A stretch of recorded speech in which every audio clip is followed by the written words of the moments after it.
the last vestige of the Senju in the Uchiha family. This video is purely for entertainment and does not infringe on copyrights or laws. The rights to the novel and image belong to the original author. We do not claim ownership.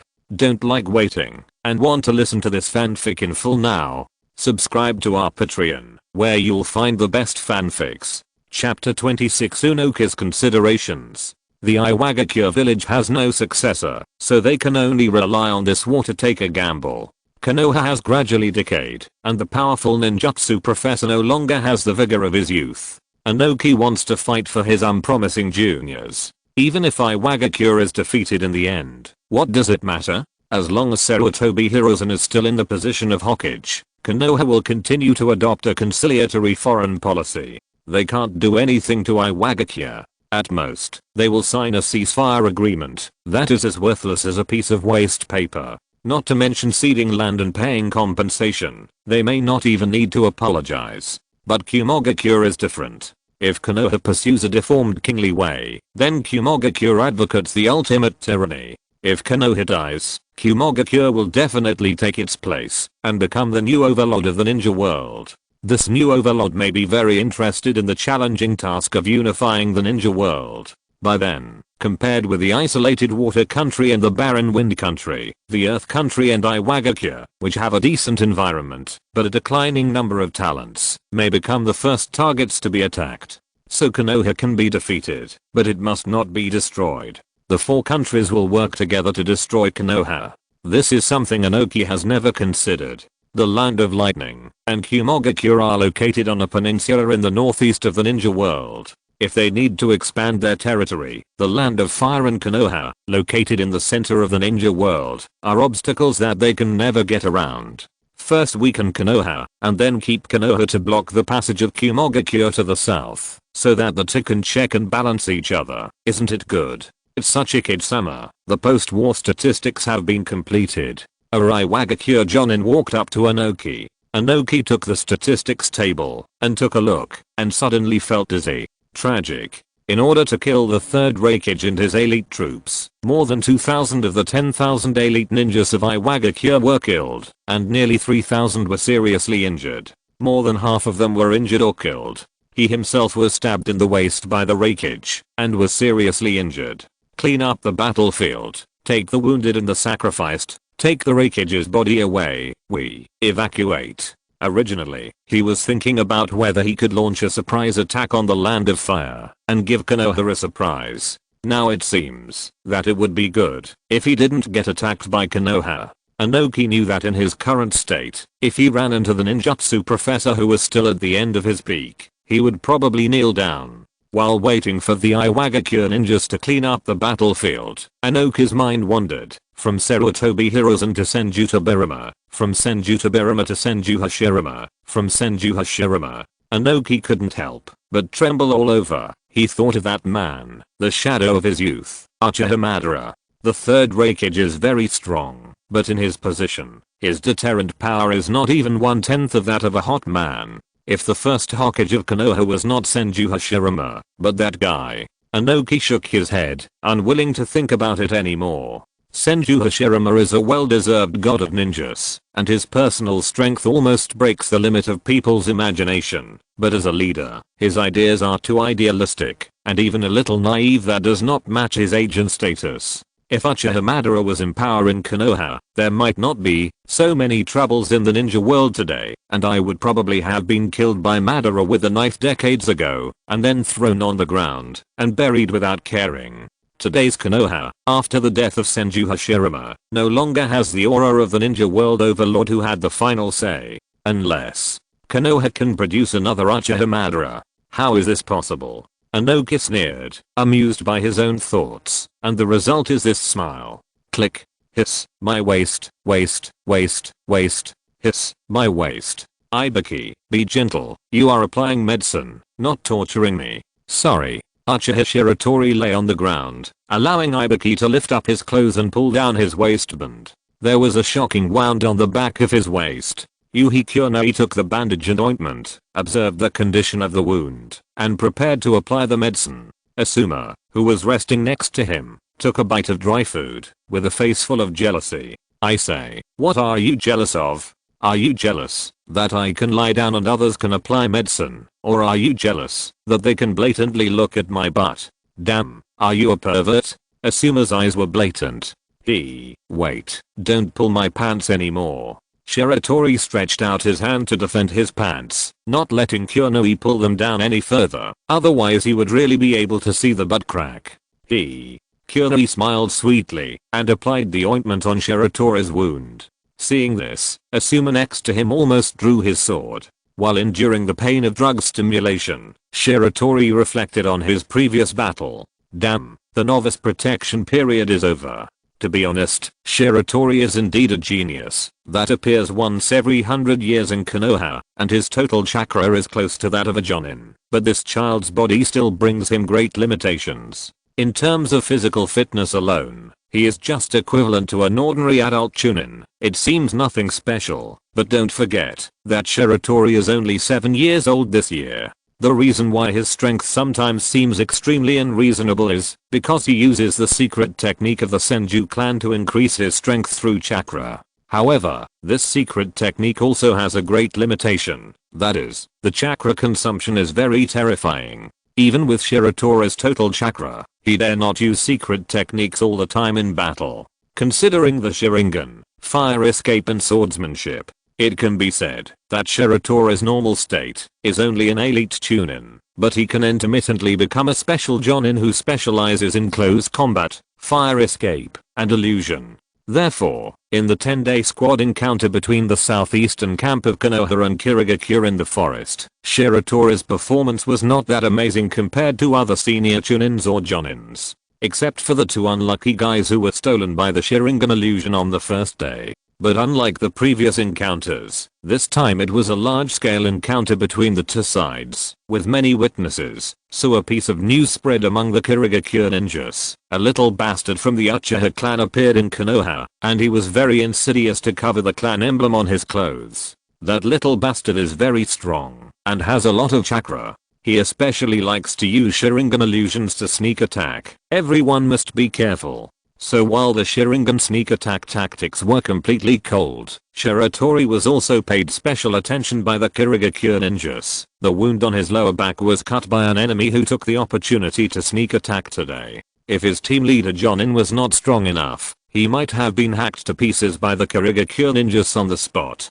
Shiratori just thought of the team leader Jonin. Ziwei walked over from the side. How is the injury? Ziwei came to Shiratori and asked with concern. Shiratori is fine. Although the wound is deep, it did not hurt the bones and internal organs. Han, who had already bandaged Shiratori, replied. That's good. Thank you for your hard work. Ziwei patted Shiratori's head, sat down beside him, took out a stack of forms, muttered to himself, and began today's post-war statistics. Konoha's troops are divided into 2 parts, led by the strongest Akimichi Tofu and Aburame Ziwei, who take turns to stop the ninjas of Kirigakure. After each battle, Ziwei needs to count the casualties of Konoha ninjas, and according to the losses of each team, supplement or reorganize the teams with casualties. Shiratori, who has sharp ears, suddenly heard a name. Teacher Ziwei, the person you mentioned just now is. Oh, he is a strange genin, with good strength, but for some reasons, no one wants to be his teammate. What's his name? Might Day? Point Teacher Ziwei. Do you think we can add a non-staff member to our team? Chapter 27. Mat Day.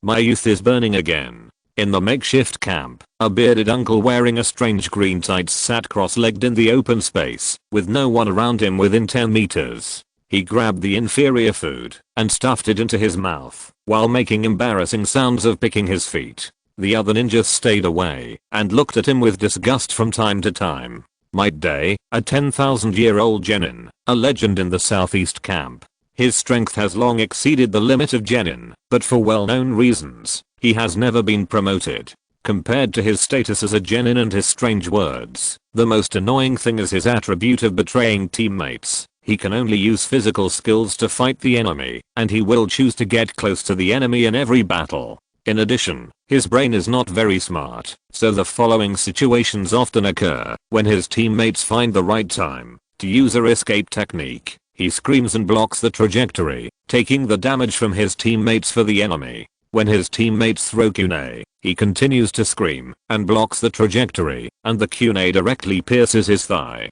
When his teammates are fighting with the enemy, he passionately goes forward to help, but due to excessive excitement, he kicks his teammate in the face. When his teammate is casting a seal, he suddenly lets out an unexplained roar beside him, and his teammate trembles all over and forgets the seal he wants to cast later. When his teammate uses a shuriken, Teammate, why don't you just go to the other side, okay? Exclamation mark. As time went by, everyone avoided Might Day like the plague, not to mention teaming up with him. Even if Might Day's team appeared not far away, everyone would tremble in their hearts. So when Shiratori walked towards Might Day with his hands on his waist, everyone showed an expression of watching the fun. TSK, here comes another fearless person. He is still a child. What a pity. Did he get tricked by others? Shiratori stopped behind Might Day and felt his sleeve being pulled. Asuma, who came with him, winked at him, as if to say, don't blame me for not reminding you. This is not a good choice. Might Day turned around, as if he had something in mind, and then jumped up in surprise. Hey, little Asuma, you are also on the front line. This little friend is. Hello, Uncle Day. Asuma forced a smile and introduced Shiratori to Might Day. What Uchiha genius, what lucky to win himself, what lucky to become a chunin. Shiratori slightly tilted his head and looked at Asuma with a blank expression. If you feel reluctant to praise me, you can actually keep silent. Oh. So you are such a great genius? Just hearing the description makes my blood boil. I must work harder, and one day I will catch up with Shiratori-senpai. Might Day gave a thumbs up, and the dazzling sunlight reflected on his white teeth. Shiratori. How embarrassing. Hey, those two little brats over there, someone couldn't bear it anymore and reminded. Do you know what you are doing? Are you inviting this idiot? He will hurt you. It's not that no one has invited Might Day, because his strength is really good. Akimichi Tofu once commented on him like this: if he wasn't so bad in other aspects, he should have the opportunity to become a special jonin specializing in physical skills. Because of this comment, many people invited Might Day to join the team with the mentality of picking up leaks, and then there was no more. It's too pitfall. You have to guard against the enemy while guarding against him. As the first person stood up, the surroundings suddenly became lively. Everyone was so angry that all kinds of weird things that Might Day had done were passed into Shiratori's ears one after another. Shiratori was a little confused, even a little panicked. These things sounded too scary. Was he a little impulsive this time? Might Day clenched his fists and looked at everyone with an inexplicable look. Maybe his gaze was too oppressive, and the surroundings gradually became quiet. Then, I'm sorry. Might Day bowed 90 degrees and almost hit Shiratori's head. Facing everyone's condemnation and questioning, he chose to apologize sincerely, making various assurances tirelessly, and even looked a little humble. But everyone didn't buy it. After they realized that Shiratori had no intention of giving up the invitation, they turned around and stopped caring about this matter. It's hard to persuade the damn ghost with good words. You little ghost, just wish you good luck. Shiratori finally decided to invite Might Day, even if it was more for the face of the future Emperor K. As soon as Emperor K was mentioned, Might Day, who had been depressed all the way, instantly revived and began to praise his beloved son to Shiratori, saying that his son was a genius who could rival Kakashi. Of course, now there was another Shiratori, and Shiratori was also very respectful, giving a very high evaluation to Might Day, whom he had never met, and it was completely out of his heart. No family, no bloodline limit, no talent for ninjutsu. He almost kicked out the finale, the highest peak of physical skills certified by Madara-sama, representing the ninja world. Not counting Kaguya's 80 God's air attack through Might Guy's boasting, Shiratori also understood some things that he didn't understand before, such as Might Guy's physical condition. Shiratori was shocked when she first saw this man, because the image of the man in front of her was really a little pale and thin. Might Guy was thin, his face was sallow, and there were some signs of malnutrition. For a ninja who specialized in physical skills, this was hard to imagine. The reason for this situation is that this ordinary father has devoted everything to his son. The body is the foundation of physical skills. Physical ninjas need to lay a solid foundation in childhood. When Might Day was young, his family was poor, and he was hungry and full. He did not take in enough nutrition, which led to poor physical development and his strength. He did not want his son to be the same. But he was just a ninja. On weekdays, he could only take on some hard labor and find lost items. The remuneration was very low, and it was difficult to support K's growing appetite, especially after he got the 8 gates of Dungeon by coincidence. The practice of the 8 gates of Dungeon is very harmful to the body. In addition to high nutrition food, a large amount of medicine must be purchased. So Might Day could only work hard on the task, almost day and night, and he didn't even have time to practice. He left all the food to his son, and he could only secretly eat some leftovers, and pretend to have had a full meal. Over time, Might Day's strength not only did not increase, but it showed a downward trend. After hearing these words, Shiratori and Asuma were silent, while Might Day still had an optimistic and cheerful smile on his face, not caring.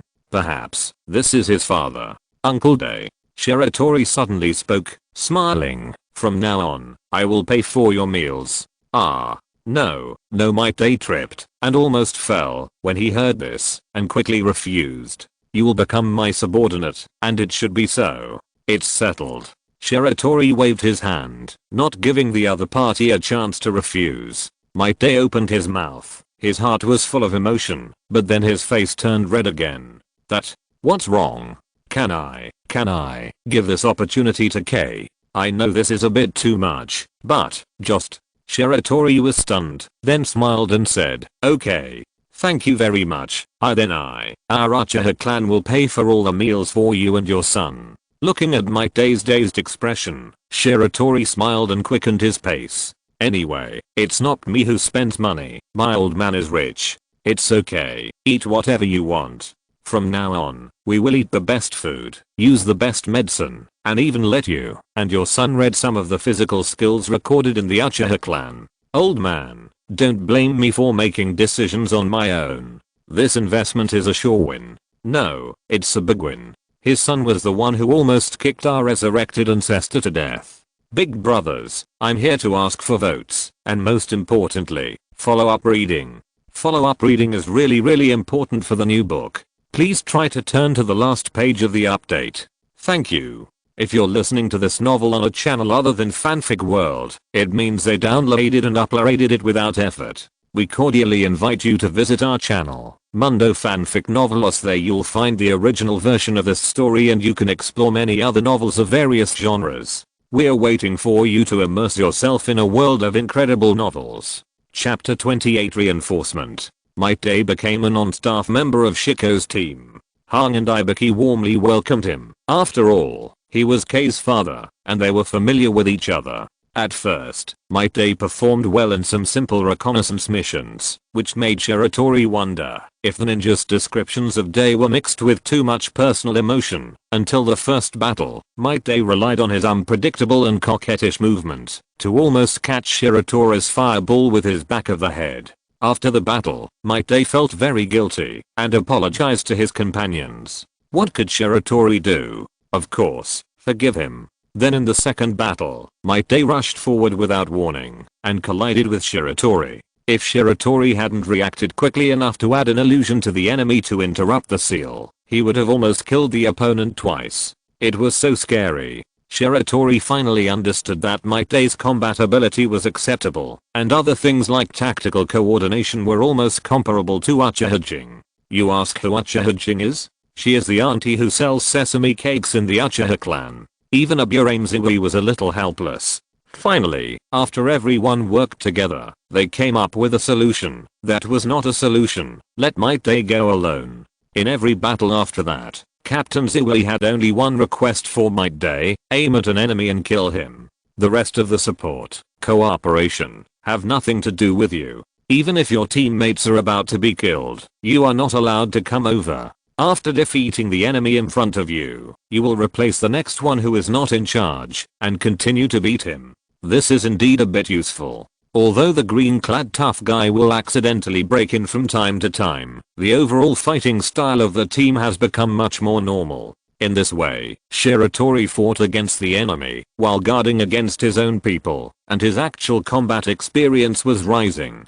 Days passed one by one, until the news of the death of the Raikage reached the southeast front. "Stop chasing." Shiratori pierced the enemy's chest with a knife, pulled out the knife, and signaled the team members to stop. He could already smell the scent of the sea breeze, and it was not far from the shore. As one of the commanders at the front, Shiratori, who is in charge of the overall situation, is the captain of Shiratori's team. The retreat of Kirigakure is too early today, it seems. Uncle Day is back. Stop chasing. Might Day, who was not far away, hurriedly stopped, not thinking that there was anything wrong with the other team members gathered together while he was chasing alone. When Might Day came over with an embarrassed look on his face, Shiratori explained the situation to everyone, and then immediately withdrew to the rear to report to Shiratori. It seems that Kirigakure has also received information about the death of the Raikage. Akimichi Tofu sent people to investigate, and found that all Kirigakure ninjas had evacuated the Land of Fire. For 3 whole days, Kirigakure did not launch any offensives.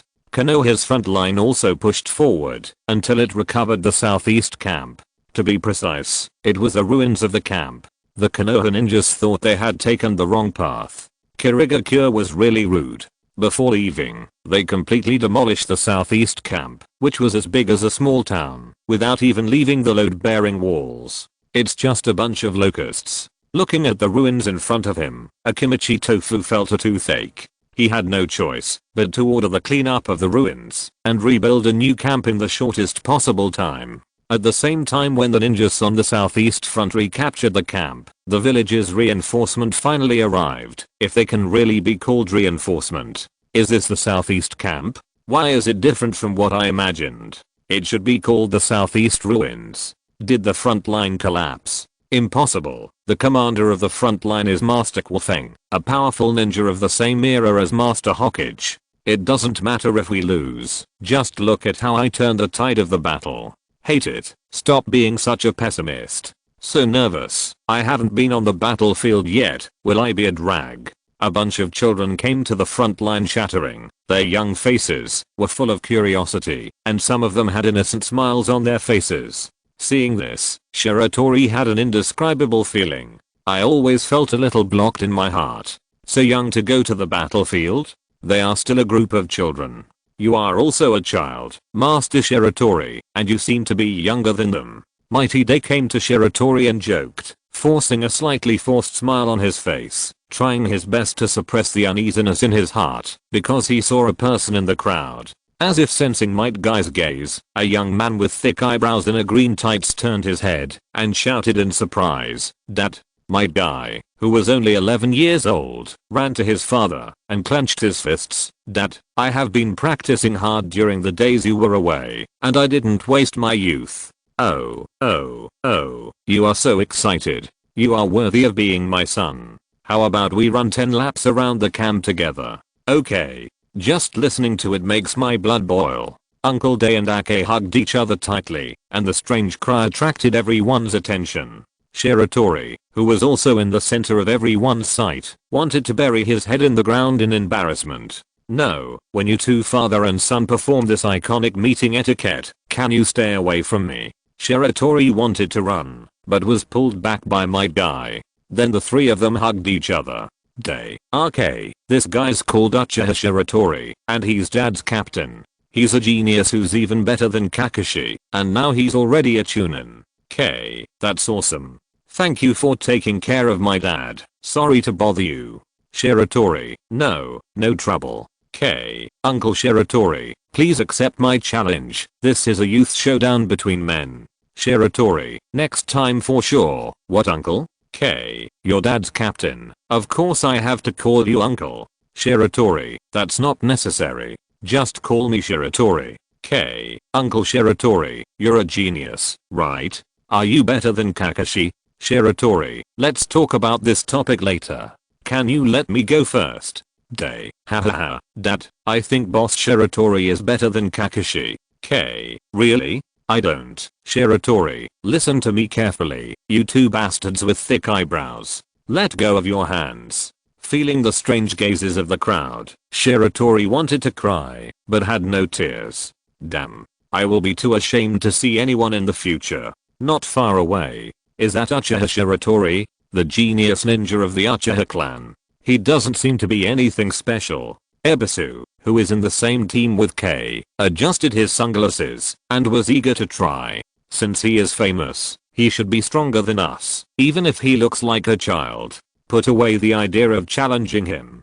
Shiratori, holding a senbon, casually reminded Ebisu not to humiliate himself. Hey, Genma, are you looking down on me? Promise yourself not to pee your pants on the battlefield first. Asshole. Let's duel. Chapter 29 Hyuga Gen. In the big tent, Akimichi Tofu waved his hand and drove everyone out, leaving only Shizu by his side. Anyone with a discerning eye could see that Akimichi Tofu was in a very bad mood at the moment. Master Tofu. Akimichi Tofu did not reply, but just sighed deeply. There are some things that cannot be said to everyone. Let the children no longer experience war. This is one of the original intentions of the establishment of Konoha. He always remembered the words of the first generation.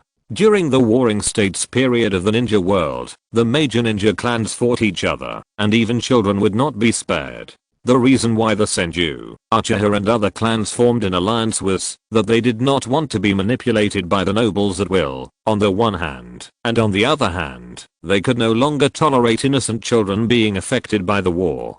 Children represent the future of each clan, each village, and even the ninja world. Ninjas can participate in wars, but children must be protected. The first generation, the second generation, and even Uchiha Madara all took this as their responsibility. Do you know? Akimichi Tofu spoke with a complicated tone. Back then, Kinkaku and Jinkaku of Kumogakuya led a large number of elite jonin to raid the negotiation site. The second raikage was killed on the spot, but Lord Tobirama chose to cover their retreat, leaving us kids in our 20s, 30s, or even 40s to evacuate first. In his eyes, we, the useless guards who can't even guarantee the safety of the Hokage, are also the future that needs protection. Really, how can the Hokage personally cover the retreat for the guards? Otherwise, with Lord Tobirama's flying thunder god technique, how could he have sacrificed himself in? Shizu was silent, as if he understood what Tofu meant. Indeed, Akimichi Tofu knew the difficulties of Sarutobi Hiruzen. Although the title of ninjutsu professor was loud, how could it be compared with the first and second Hokage in terms of deterrence? Konoha's overall strength was not as good as before, and there were undercurrents surging inside. Internal and external troubles were like a sword hanging over Sarutobi Hiruzen's head. He tried every means to maintain the stability of the village. He even had to rely on the fact that the era of the previous two Hokages was long gone and fabricated a rumor of the strongest Hokage to create a god for himself. Just watching the children come to the battlefield, or the most dangerous southeast front, Taoko felt a little uncomfortable. He understood Sarutobi Hiruzen's difficulties, but it shouldn't be like this. Master Taoko, a ninja entered the big tent and reported, Elder Hyuga Gen of the Hyuga clan wants to see you. Please let him in. Akimichi Taoko pinched his nose and tried to make himself forget these messed up things. Hyuga Gen, the oldest elder in the Hyuga clan, is also one of the few hawks in the Hyuga clan. At this time, the Hyuga clan had not yet experienced the cruel baptism of the Hyushi's death in place of the enemy and the Uchiha clan extermination incident. On weekdays, the clan members acted a little flamboyantly.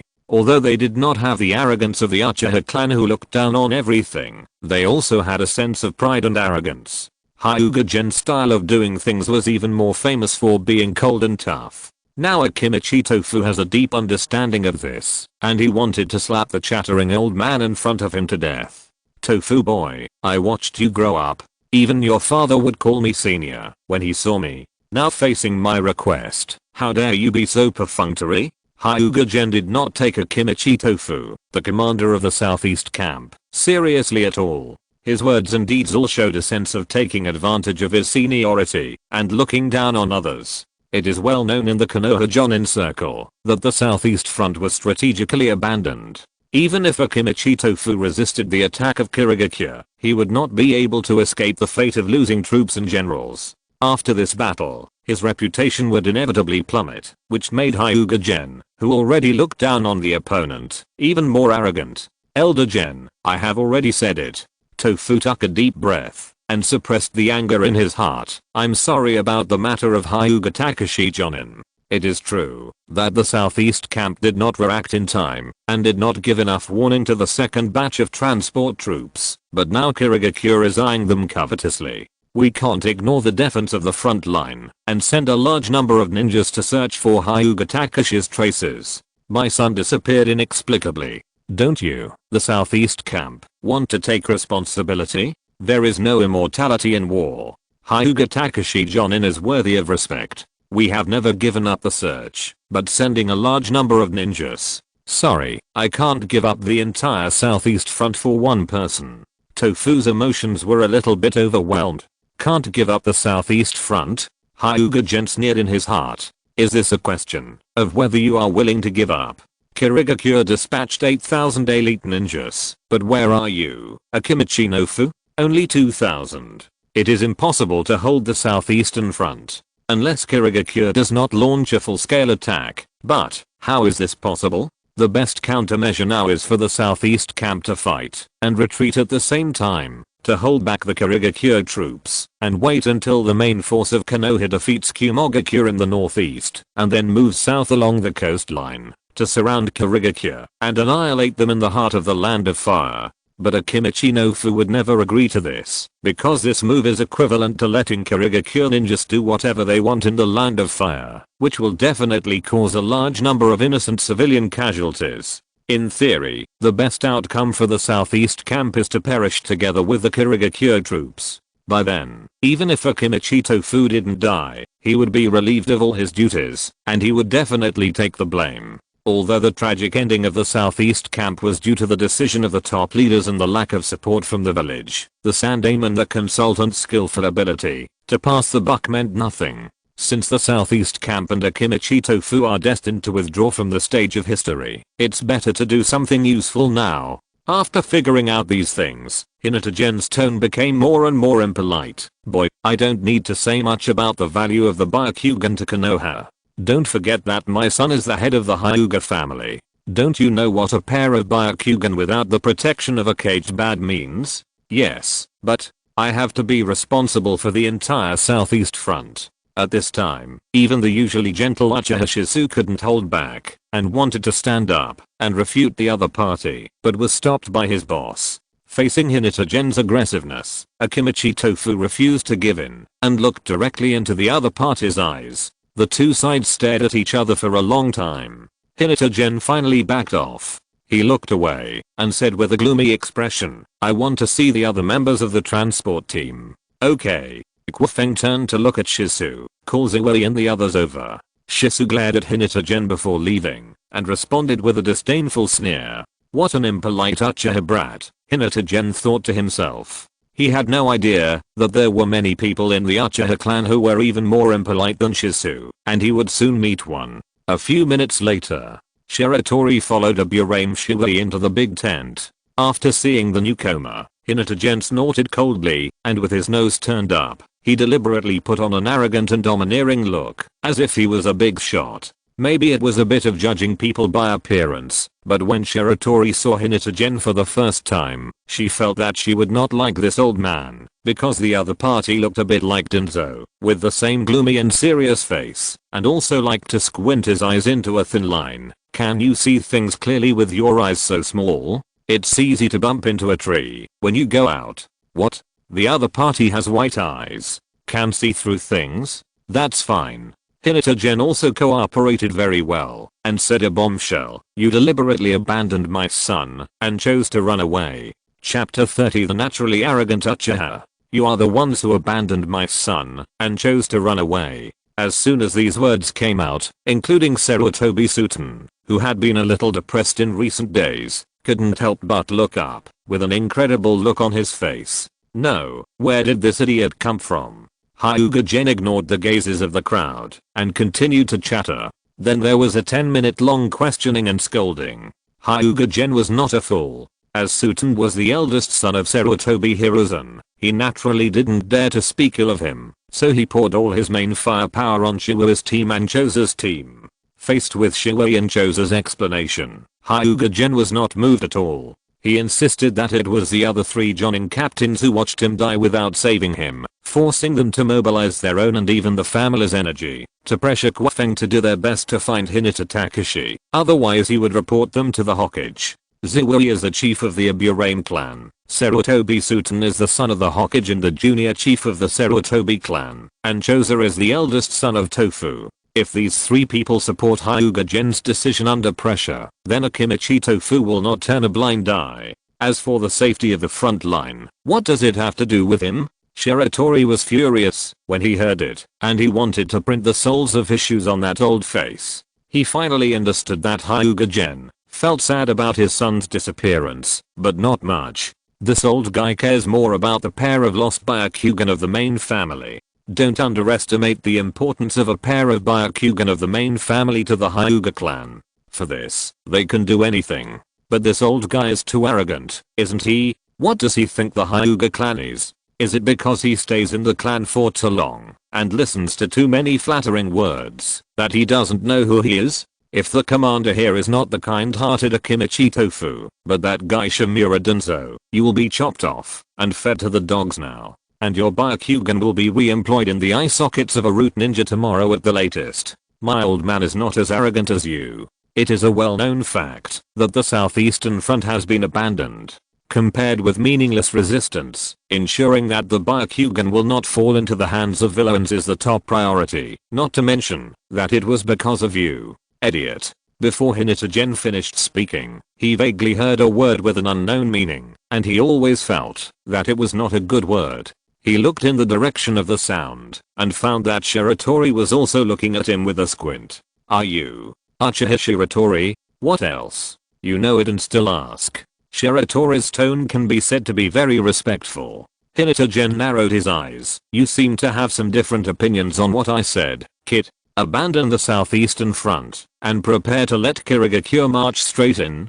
Do you want to invite the Kirigakure ninjas to the village's Hokage Rock to watch the moon together, old ghost? With Shiratori's ruthless sarcasm, the atmosphere in the big tent instantly dropped to freezing point. Shushin and Zeduo glanced at Shiratori in surprise, as if they didn't expect that this humble, kind and polite little guy would have such a side. The members of Ziwei's team were not surprised at all. They get along well with Shiratori, but they also find out from the little things in their daily lives that this guy is a standard Uchiha in his bones. Strong, confident, arrogant, but he never shows these in front of people he knows. He is kind and polite, can make jokes, and will play and fight with his friends. Sometimes everyone even forgets that Uchiha Shiratori is a disciple of Uchiha Setsuna. This means that he is not just an ordinary Uchiha clan member, but also a representative of the hardliners in the Uchiha clan and the recognized young master of the Hawks. The Hawks even dare to plan a coup. What else can't they do? In Shiratori's eyes, the aggressive Hinata Gen is likely to be a pile of shit. Beside Kwafeng, Shisu was very excited. He had a bad relationship with the hardliners in the Uchiha clan, but at this moment, he just hoped that Shiratori could step up his efforts. Haha, is this how your family educated you? Hinata Gen's forehead was throbbing with veins. Are you trying to say that I have no upbringing? Shiratori smiled slightly, and without waiting for the other party to answer, he continued, my teacher is Uchiha Setsuna. If you are dissatisfied with anything, you can go back to the village and complain to my grandfather now. But he paused and looked directly into Hinata Gen's eyes. My grandfather has a bad temper. He likes to scold people and even more likes to beat people. I hope you will bear with him when the time comes, and don't cry. This is not Shiratori scaring people, because in the eyes of Uchiha Setsuna, the Hyuga clan can be described in 4 words, jumping clowns. The old man's disgust for the Hyuga is not without reason. After the Senju clan retreated from the world, a vacancy appeared in the 2 major ninja clans of Konoha village. The Hyuga clan dreamed of this position, so a series of operations came First, in daily conversations with ninjas from other clans, the Hyuga clan members would talk about Uchiha every 3 sentences, and would cleverly insert the name of Hyuga into any topic related to Uchiha. They wanted to prove to everyone, whether it is historical heritage, family strength or the blood limit that is also related to the eyes, the Hyuga clan is not inferior to the Uchiha clan, and the 2 ninja clans can compete against each other. The second is a deliberate imitation of the Senju clan. Even if they form an alliance, the relationship between the Uchiha clan and the Senju clan is generally biased towards confrontation. In the eyes of the Hyuga clan, if they want to inherit the position left by the Senju clan, then hostility with the Uchiha clan is inevitable, which coincides with the idea of the 3rd generation Hokage. No matter how many shitty things he did in private, at least on the surface, Shiratori Hiruzen's words and deeds can be said to be impeccable, because he cherishes his reputation and wants to be a saint. So even if the Shiratori clan is strong, it is impossible to be blatantly supported. Isn't this giving people a handle? Do you really think Danzo is dead? But he doesn't want to see the Uchiha family dominate Konoha. As a result, at this time, the Hyuga clan stood up. A pillow is sent. When you are sleepy, then I won't be polite. So with the tacit approval and even promotion of Shiratori Hiruzen, the Hyuga clan began to target the Uchiha clan in all aspects. They seemed to be declaring, Uchiha is not invincible in Konoha, and we Hyuga can compete with it. After a while, they were both touching and finding faults, which made the Uchiha clan disgusted.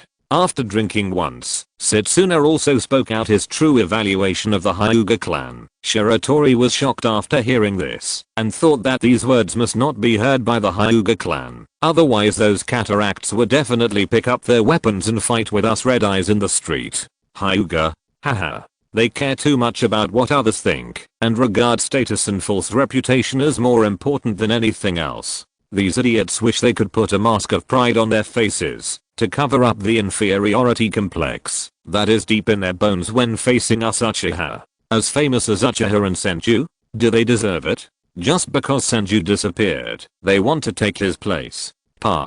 Even if Uchiha follows Senju's footsteps one day, the Hyuga clan will never be able to reach our current status.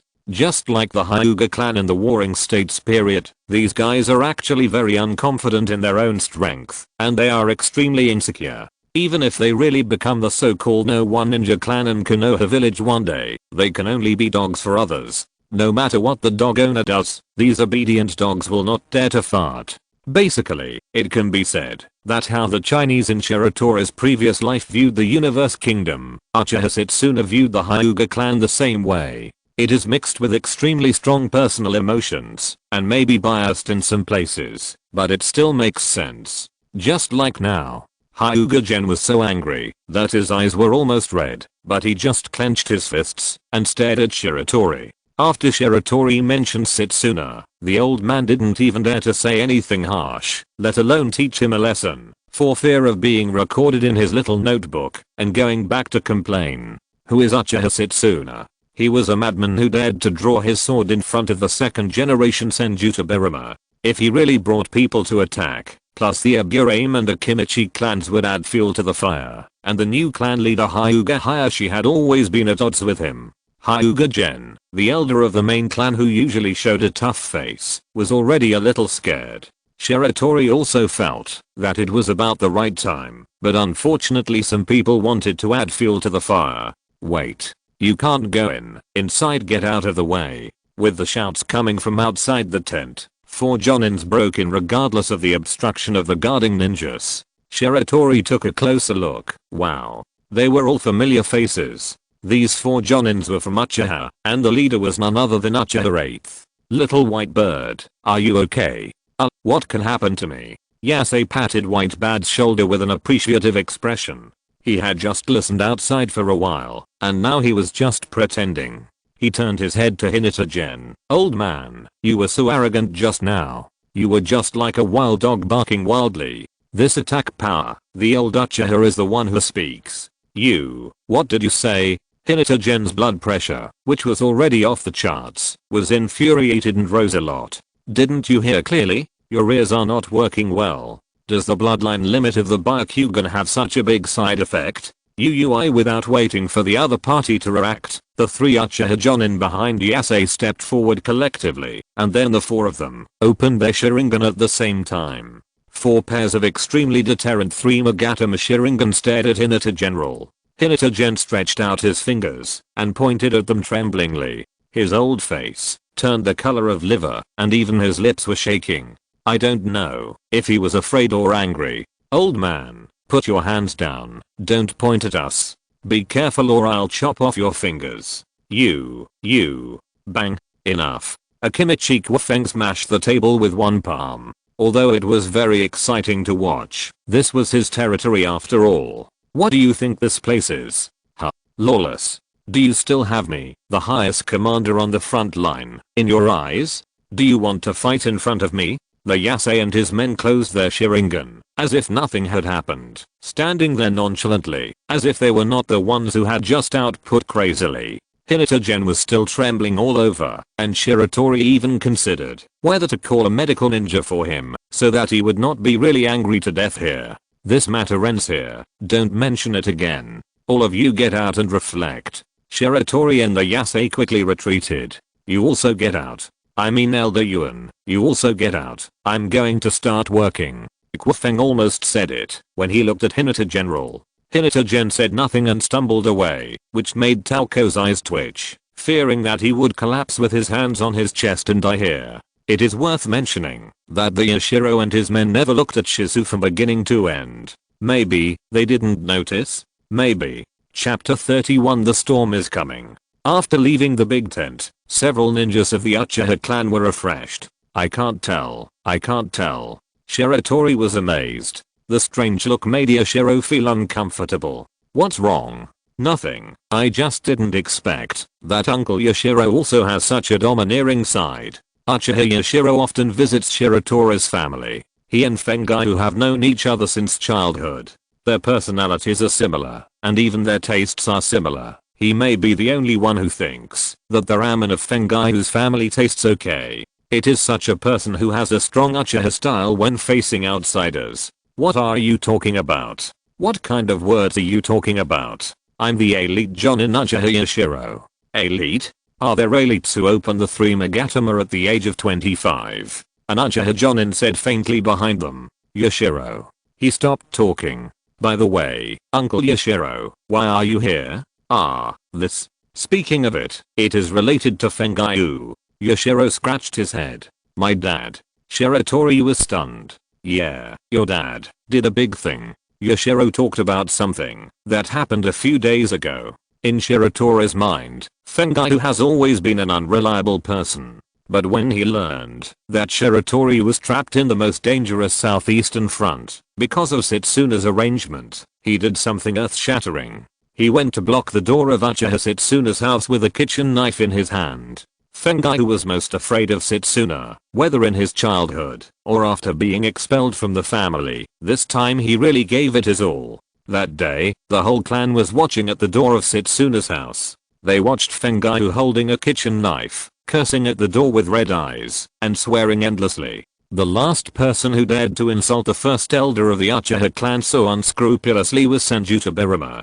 Setsuna stood quietly in the door, watching the mad Toyotaku without saying a word, until the clan leader Uchiha Fugaku arrived, and forcibly dragged away his brother who was not even a ninja. The 2 children of the Sandaime Hokage are in the southeast. Setsuna said this to the crowd, and closed the door. There is no long-winded speech. This is his explanation to ordinary Uchiha clan members. However, in the Uchiha ninja circle, even within the Hawk faction, they all have complaints about his decision to put the family's future hopes at risk, and he needs to give these people another explanation. Grandpa, Uncle Toyotaku was just impulsive, not. Setsuna's grandson Niwami carefully persuaded. I know, so I didn't punish him according to the clan rules. Besides, this bastard has been expelled from the family long ago, and is not qualified to use the clan rules. Tingmu. Grandpa? Go pack your things now. What happened? Leave tomorrow and report to the front line of Rain Country. Simple and rough. Sending his own grandson to the more chaotic battlefield of Rain Country. This is what Setsuna said. It's just a pity for Tingmu. Whenever it comes to Shiratori, he is always the unlucky one in the end. And on the second day, under the pressure of Fengayu and the clan, Setsuna ordered the 4 senior ninjas including Uchiha Yashiro to give up going to the battlefield with Kumogakure and go to the southeast camp instead, in the name of reinforcement, but in fact to protect Shiratori's safety. As for the Sandaime Hokage, he will go and talk to him in person. In fact, Yashiro and the others knew clearly that this decision had nothing to do with Fengayu and the discussions within the clan. The old man was not as calm and indifferent as he looked, because 2 days before Fengayu made a scene in the clan, Setsuna had asked them to pack up and prepare to go to the southeast. After hearing the whole story, Shiratori felt a warm current in his heart. The unreliable man who always had a flattering smile on his face and humbly solicited customers at the door of the noodle shop. The stern and cold, but warm-hearted tsundere old man. And Uchiha Yashiro and the other 3 Jonin uncles who came all the way to protect him. He made a secret decision in his heart, the 3rd generation, Danzo, the advisor, or Itachi. No matter who it is, they must not hurt these relatives and friends of his. Whoever touches, will die. A flash of lightning whizzed past everyone, and then broke a big tree. Ma. At the location of the tree wreckage, Shiratori's body was bursting with strange arcs of electricity, and he lay on the ground twitching. Boss Shiratori, are you okay? Ma. Might Guy went forward to help, and just as he grabbed Shiratori's arm with one hand, he and Shiratori began to tremble. Might Guy was shocked. Might Guy rushed over quickly. Might Guy happily joined the group, and started to smoke together. Warrior, is it really okay? Asuma sat next to Yuhi Kurenoi, watching this scene, and he was very knowledgeable. No wonder Shiratori was so much stronger than him. It turned out that there was a difference in their training methods. Who would dare to do this? Don't worry, Teacher Ziwei will take care of it. Without even raising his head, Kurenoi concentrated on making the Binglian pills, as if he was used to it. During the 3 days of rest, Shiratori spent almost a day and a half lying on the ground and yelling ouch. The most amazing thing was the Might Day father and son. They knew that something would happen if they got close, but they didn't remember at all. Every time, one of them was asking for trouble and the other 3 were electrocuted. But Ziwa's army of parasites arrived on time. Shiratori and the other 2 were surrounded by the parasites and started to eat them until the violent chakra running around in their bodies was sucked away. Parasites, these days, hey, it's all hard food. When the parasites left satisfied, Shiratori, who looked a little embarrassed, stood up and spoke to the father and son as usual. Shiratori, thank you. The father and son, you're welcome. Friendship is synonymous with youth and blood. Shiratori's heart was calm, and he even wanted to drive them away. When he was electrocuted for the first time, he was so moved when he saw the father and son rushing to help him without fear of danger. Then it was a second time, the third time. In the end, the 3 of them lay on the ground and twitched more than 20 times. Shiratori was confused. Are you 2 goldfish? Are you here for my electrotherapy? After persuading the passionate father and son to leave and repeatedly assuring them that I'm not hurting myself but practicing, so don't come here to get electrotherapy again, Shiratori sat on the ground and sighed. Damn, lightning escape is too difficult. In fact, ordinary lightning escape is not difficult to learn for Shiratori, but after sorting out the lightning escape that he had memorized by rote, Shiratori felt dissatisfied. Among these ninjutsu, there are a lot of B level and C level ones, and even 2 A level ones, that are kept in the bottom of the box. The power is also quite good, but it's a pity that there is no one that can be integrated with close combat physical skills and swordsmanship. Shiratori has the dual blood of Uchiha and Senju, and close combat must be his main training direction. If he can't combine it with it, then lightning escape and fire escape will not make much difference to him. At best, it can expand his ninjutsu reserves and attack range. After Shiratori barely mastered a B level and a C level lightning release, he stopped practicing and turned his attention to a ninjutsu from another village, the lightning release chakra mode of Kumogakure, that is, the lightning release armor. This ninjutsu is a secret of Kumogakure, and he couldn't get it, so an idea flashed in his mind. Anyway, they both used chakra to amplify the body, and the lightning release armor and the chakra secret technique of the thousand hands seemed to be similar. He did it right away, and Shiratori transformed the chakra into lightning attribute, and then injected it into the muscles and bones in the way of the thousand hands secret technique. The result was seen by everyone. It was an outstanding effect. Shiratori felt that his lightning resistance was rising. Sure enough, in the end it has to be Chidori. It was a pity that Kakashi didn't come, otherwise he would have to beg him shamelessly, and at most he could buy 2 small books whose contents could only be understood by heart to bribe him. Suddenly, the horn representing the assembly sounded in the camp. Shiratori jumped up and went to the command post with the team members. After I arrived, I realized that the battle report from the Kumogakure battlefield had finally arrived. Konoha had won a great victory. Akimichi Tofu's expression was very complicated. On the one hand, he was happy for Konoha's victory, but on the other hand, he was deeply worried. It was not just Akimichi Tofu. Everyone knew that the biggest test on the southeast front was coming. I dare to ask the big guys to vote and read on, please. Chapter 32, Cloud Hidden Defeat. In the 48th year of Konoha, early autumn, at dawn, the frontline troops of Konoha attacked the valley, where the Cloud Ninja was stationed. At the same time, the reinforcement of Konoha arrived and rushed forward without rest. They decisively rushed forward to outflank the 2 wings. The Konoha Ninja launched a full-scale attack on Cloud Ninja from 3 directions. This carefully planned raid caught Cloud Ninja off guard. Even though the ninjas were fearless, they faced the Konoha army that was several times larger than their own, and the sudden death of the 3rd generation Raikage, which led to great chaos within Cloud Ninja.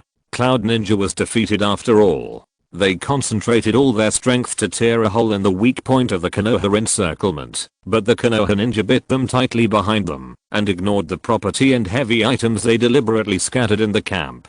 Konoha has only one goal: to do its utmost to eliminate the living forces of the Cloud Ninja village and force Cloud Ninja to withdraw directly from this ninja world war. The current Konoha is not the Konoha that was strong on the outside, but weak on the inside a dozen years later. As the most powerful ninja village, no force in the ninja world can fight against the Konoha with full firepower alone, including Kumogakure. At dusk, whoosh, in the chaos of the battle, a kunai was shot at a Kumogakure ninja.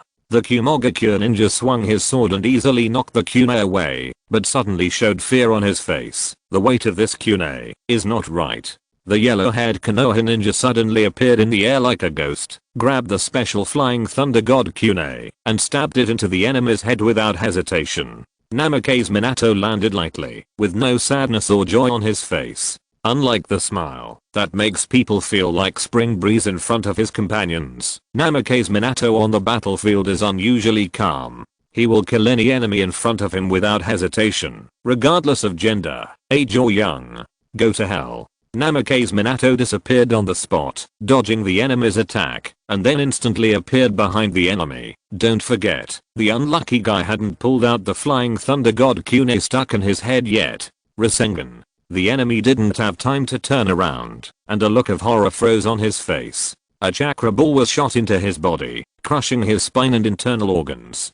Pulling out the flying thunder god kunai, randomly choosing a direction with more people to throw it, Namake's Minato's figure appeared behind an enemy in the opposite direction, and he was unaware of the next victim. That's it. This yellow flash seemed to be at ease in the chaotic battlefield, harvesting the enemy's life with extremely high efficiency, killing with one blow without mercy, like a death god holding a sickle, bringing death and despair to Kumogakure. The only ninja who could barely limit the speed of this death god was firmly dragged to another battlefield. His opponent was Jiraiya, one of the 3 ninjas. Summoning platform collapse technique. Gamma Bunta's huge body descended from the sky, crushing countless Kumogakure ninjas who had no time or ability to dodge into pulp. Jiraiya's figure appeared above Bunta's head, looking at the tragic scene in front of him with a little bit of pity, but then his eyes became firm. He was kind, but not pedantic. This unjust war started by Kumogakure should be borne by the other party. Yes, it's Jiraiya. Run. Looking at the people fleeing below, Jiraiya quickly made hand seals. Earth style, yellow spring swamp. The solid ground turned into a huge swamp, binding a large number of Kumogakure ninjas in place. Then, Bunta. Understood. Bunta put away his huge pipe and puffed up his mouth. while Jiraiya completed his hand seal at the same time. Fire style, toad oil flame bomb. The blazing fire and the flammable oil met each other and combined in the air to form a burning waterfall of flames. Arsehole. The newly appointed fourth Raikijai's eyes were blazing with fire. He was wrapped in arcs of electricity and bravely rushed towards Jiraiya's oil flame bomb. Boom. Flames and thunder collided in the air, and violent explosions resounded throughout the battlefield. Although the Raikijai broke Jiraiya's fire escape, he still couldn't save the Kumogakure ninja below. The broken toad oil flame bombs turned into a rain of fire, illuminating the desperate faces of the Kumogakure ninja below. The sea of fire devoured everything. Before the Raikage in the air could roar, the huge blade filled his sight. He only had time to increase the defense of the lightning armor to the limit, and then he was chopped away. No, it should be smashed away. Bunter made a move. TSK, arrogant kid, you dare to look around while floating in the sky. Bunter took out his pipe and took a puff. Hey, Bunter, don't smoke on the battlefield, okay? Leave me alone. I'm not drinking. Can I go crazy and throw you off? In the distance, a young man who was carefully disguised and guarded by a large number of Kumogakure ninjas finally couldn't help watching the Raikijai being beaten away. Yo big brother is being beaten up, I don't want to endure it anymore. Killer B said a strange rap, and the crimson-tailed beast chakra coat appeared on his body. Wait, a Kumogakure Jonin tried to stop him, but he and his companions were blown away by Killer B's sudden burst of eight-tailed chakra. Killer B, calm down. The voice of the eight-tailed Gyuki sounded in Killer B's heart. Killer B may be the most perfect tailed beast Jinchuriki in history. He and the eight-tailed beast are in tune with each other and close to each other, but unless he enters the complete tailed beast transformation, the Jinchuriki is ultimately based on human. He was still young, and his mind was not as calm as in the future. With the fluctuation of emotions, the chakra of the eight tails was involuntarily aroused by this Jinchuriki, watching his companions die one by one in front of him, and his elder brother falling into a hard battle. Killer B's mentality exploded. Behind the Konoha army, Narashikaku, who was half crouching on the back of a giant bad summoning beast, noticed the abnormality in the Kumogakure breakout team, and a look of surprise appeared on his face. I found you, the eight tails Jinchuriki. Notify Uchiha and Hyuga, start the action. Konoha's most elite force finally went to the battlefield. An assault force composed entirely of Uchiha and Hyuga clan Jonin, like a sharp knife, tore through the defense line of Kumogakure, aiming directly at the eight tails Jinchuriki of Kumogakure. At this time, Killer B's tailed beast transformation was still continuing. At this time, he could not control the power of the eight tails Ushiki very well. After showing the tailed beast chakra coat, he actually directly turned on the half-tailed beast transformation and ran all the way to the final form of the complete tailed beast transformation. By the time the Konoha assault team reached 100 meters in front of Killer B's body had grown to more than 10 meters. Under the heavy chakra coat, he was an extremely distorted image between a human and a tailed beast. Complete transformation into a tailed beast is almost complete. Arsehole, idiot. Who let him expose his position? Raikijai rushed out of the rubble and was furious when he saw this scene. He wanted to rush to his bastard brother before the Konoha ninja, but a figure suddenly appeared in front of him. Get out of the way. I'm sorry. Namake's Minato raised his hand and threw several flying thunder god kunai around, faintly blocking all the roots of Raikijai. The calm and even somewhat indifferent look on his face formed a sharp contrast with Raikijai's rage. Namake's Minato finally stood in front of Raikijai when Raikijai least wanted to see him. Killer B is in danger. Chapter 33, Sharingan and Jinchuriki.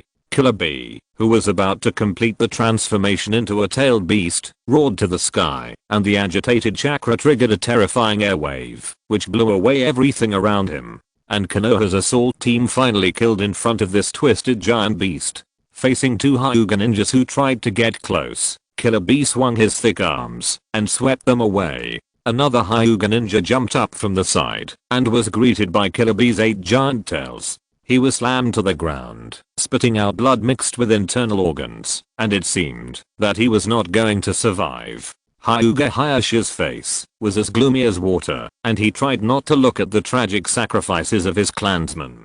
He quickly approached Killer B from the front, just like his clansman, and seemed to be fearless and wanted to hold him back. Roar! Killer B roared like a tiger, clenched his fist and hit Hyuga Hayashi fiercely. Hayashi opened his Byakugan with all his strength, and his all-around vision allowed him to clearly capture everything around him. He found the right time to move horizontally and dodge the heavy punch by a hair's breadth at the critical moment. Then he exerted force with his feet and actually got under Killer B's huge body through soft step, double lion fist. He squeezed all the chakra in his body and condensed it on his hands.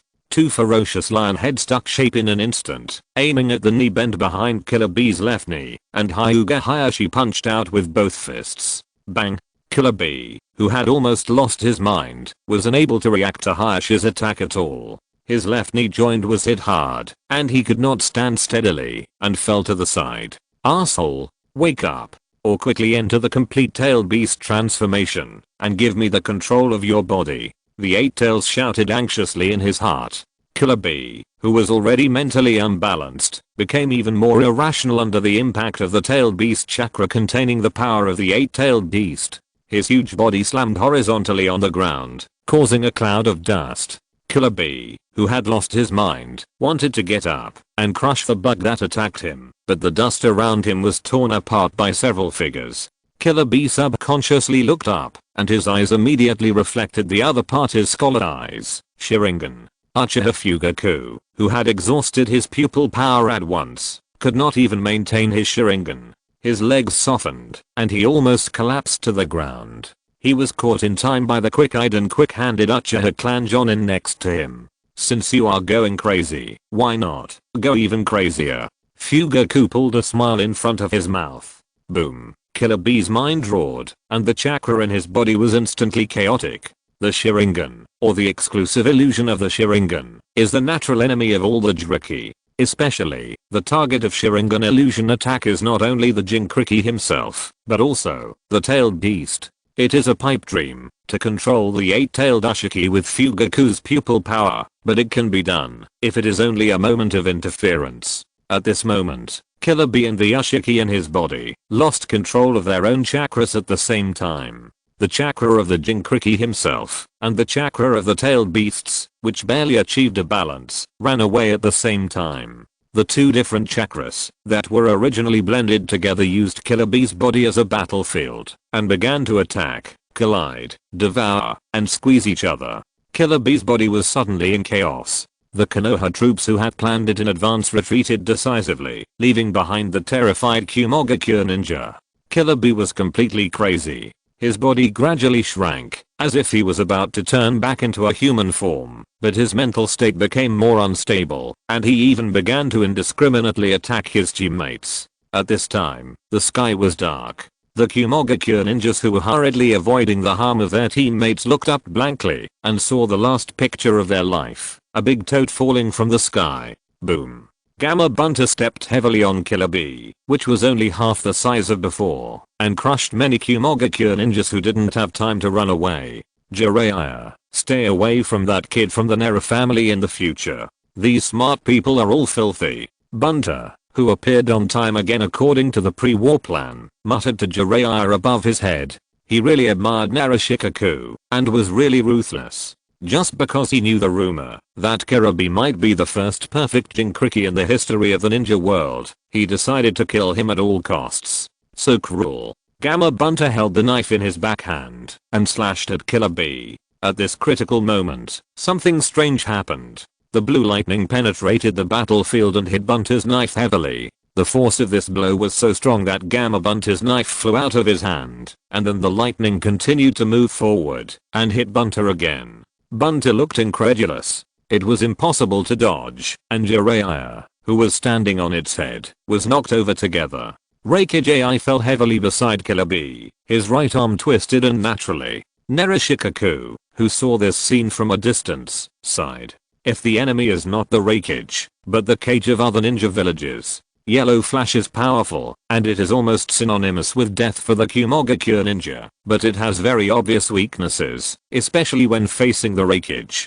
Namake's Minato is strong in the unsolvable flying thunder god technique and excellent fighting mind, but he does not have enough offensive means and lacks the kind of powerful offensive ninjutsu that can make the final decision. In other words, facing the monster-like physique of Raikage and the lightning armor with good defensive power, he cannot break through the defense. This is why Raikage was able to hold back Namake's Minato in the long-term border conflict with Kumogakuya. Over the years, except for a few direct confrontations, Raikage has always adhered to the principle of you fight yours, and I fight mine. If you kill my Kumogakuya ninja, I will kill your Konoha ninja. I will not retreat until you stop. It is extremely shameless. Raikage really can't catch Minato Namake's. If both sides choose to fight to the death, Raikage will most likely be worn out by Minato Namake's, but if he is determined to leave, Minato Namake's can't keep him at all. Sage mode is not proficient enough. The opening time in actual combat is too long and the duration is too short. If he fights with the psychic toad like Jiraiya, it is equivalent to actively giving up his own speed advantage and flexibility. The pre-shake of the ceiling technique is too long, and it is difficult to have a chance to use it against an evenly matched opponent like Raikage. In the end, he found that his strongest means of attack was actually the Rasengan he created, and it has not changed its nature. Minato, it's very annoying. Just like now, Raikage risked having one arm broken by the Rasengan, gave up defense, and concentrated all his chakra on speed, and finally got rid of Minato Namake's entanglement, and rushed over at the critical moment. If I were the Raikage, then, not good. Before Shikaku finished speaking, the Raikage in the distance raised his head, used his intact left arm to hold down the almost unconscious Killer Bee, and shouted to the Kumogakuya ninja, "Everyone, cast large-scale ninjutsu on me. Don't be afraid of accidental injury." As soon as Minato Namake's flashed to the side of Raikage and Killer Bee, his heart skipped a beat and he looked up suddenly and saw the overwhelming large-scale lethal ninjutsu above his head smashing towards his position. Oops. Countless flames, thunder, waterfalls, gravel and wind blades submerge the three figures. Minato Namake's used the flying thunder god technique to teleport to a small hillside, unscathed. He looked at the doomsday-like scene in the distance, and his face twitched unnaturally. Thick skin and flesh are great. Playing a game of mutual death, right? When the smoke and dust cleared, a large pit was blasted out in the center of the battlefield by a large amount of ninjutsu, and there was no trace of Raikage and Killer Bee. Chapter 34. Before the war, the remnant of the Cloud Village finally managed to retreat. The last reserve force stationed in the Cloud Village arrived in time and barely blocked Konoha's advance. But it was not them who forced Konoha to decisively withdraw and give up the pursuit, but the Iwagakure village. On the second day after the Konoha ninjas marched into the Land of Lightning, an urgent report came from the direction of the Rain Country. The Iwagakure, which had chosen to keep its troops in place since the war began, finally began to march. Iwagakure unilaterally tore up the secret alliance with Konoha, and a large number of ninjas in the Land of Earth were gathering to rush to the front line, with the goal being the Rain Country. After discussing with everyone, Jiraiya had no choice but to issue an order to retreat, and after the Konoha ninjas invaded the Land of Lightning, they launched a series of retaliatory actions that were inconvenient to publicize, which was also a way to vent their anger. Uchiha Shiratori, who was on the southeast front, couldn't help but sigh after receiving the news. No matter which world, the words written on the alliance will always smell like farts. The atmosphere in the southeast camp was quite tense. Every ninja was engaged in war preparations. They knew that after learning that they had been played a trick on them, the furious Kirigakure would surely launch a full-scale attack. It was not accurate to say that they were playing a trick on them, because all of Konoha's reinforcement, traps, luring the enemy deep into its territory, and so on were all imagined by Kirigakure. Even Shiratori could hardly imagine the mental state of the enemy's top commander, Zigwashin Pufferfish Ghost, at this moment. Of course, instead of worrying about the enemy, it would be better to worry about their own commander first. According to gossip, Akimichi Tofu suddenly laughed incomprehensible laughter last night, so loud that half of the camp could hear it, causing panic among the people in private, fearing that our commander would be driven crazy under the huge pressure. Well, There were also some who were not panicked at all, such as the thick-browed uncle next to him. "Boss Shiratori, do you want to eat chicken?" Maite held 2 pheasants in his hands and showed his shiny big teeth to Shiratori. Maite was very idle, at least he was not so idle, before he almost built the detonating talisman into the fortifications. He could not do other work even more. Reconnaissance? Believe it or not, he can run to the gate of Kirigakure village and give Kirigakure ninja a gift that is small but meaningful. Draw a topographic map. If you don't want to travel to the land of lightning for no reason, I advise you to give up this proposal. Tactical drill? You can't expect a person who can do such a difficult thing in a battle. So uncle, did you go hunting just now? Yeah, I see that you haven't been eating well recently, and you've been eating ration pills every day. I want to improve your food. As he said that, Maite squatted down and skillfully processed the ingredients. Boss Shiratori, don't look at me as stupid. I'm actually very good at cooking, especially roast chicken. My family is poor, and in order to keep Kay from starving, I often go out hunting, and sometimes I get into the forbidden forest by mistake and get caught by the adults of the Anbu. Haha. He has always taken good care of Kay. And now, although he always calls Shiratori boss, in his heart, Shiratori is also an object that needs to be taken care of. How can you not be crazy with such an uncle day? Well, when I was hunting just now, I saw the grass not far away shaking. I thought it was the enemy approaching, so I kicked it. Then what? Shiratori turned his head expressionlessly. I feel so guilty. I'm such an idiot. The sentry brother has been taken away by the medical ninja. It seems that 3 ribs were broken. How can you not be crazy? At the same time, in the Kirigakure camp in the Land of Waves, which is across the sea from the Land of Fire, the last 2 ninja sword holders of the Kirigakure came to the front line and brought a letter from the Mizukage. Pa, Kurachurega slapped the handwritten letter from the Mizukage Yagura in front of the Fugu ghost, baring his big fangs and showing a gloating smile to the latter. The Fugu ghost took a deep breath, opened the envelope, and couldn't help but want to tear it up after just a few glances. Mizukage Yagura changed his usual easygoing attitude and lashed out at Fuguki in the letter, leaving no face at all. He said basically everything except dirty words and scolded the top commander on the front line. Fuguki felt that his blood pressure was a little high and even had some signs of cerebral hemorrhage, but he still gritted his teeth and finished reading the letter. Bullshit. It's really bullshit. The scolding is right. Because of his wrong judgment of Konoha's movements, the 8,000 mist hidden ninjas looked like idiots and looked at the enemy across the sea with just over 2,000 people. Although Fuguki felt that, even if the stinky dwarf Yagura was here, he would come to the same judgment as him, but he had no choice but to make a mistake. There was no need to say anything, and he had to stand at attention when he was beaten. And Yagura also spared Fuguki's face, only reprimanding him in the form of a private letter, and did not let Reiga publicly read out the dismissal order in front of him, but let him resign himself. Yes, dismissal. The Fugu ghost was dismissed from the post of the Supreme Commander of the front line, and all matters on the front line, because of the previous wrong command. I feel deeply guilty. I resign from the post of the Supreme Commander of the front line from now on. All matters on the front line will be decided by the 7 ninja swordsmen in the future. The Fugu ghost stood up, walked down the main seat under the teasing eyes of everyone, especially Biwajuzo, and stood with the others. He was very grateful for the Mizukage Yagura's non-public dismissal, but it did not prevent him from cursing in his heart. Kaoju Yagura, you are a big idiot. The 2 armies were facing each other, and the situation changed rapidly. Then you came to a 7-person meeting. Don't you understand that the general's order can only come from one person? Or are you learning from the old man Sarutobi Hirozen on the other side of the sea to play political balance? Why not learn this? In his opinion, such decisions have no meaning except to delay the issuance of orders and slow down the speed of the Kirigakure's attack. It's pure trouble.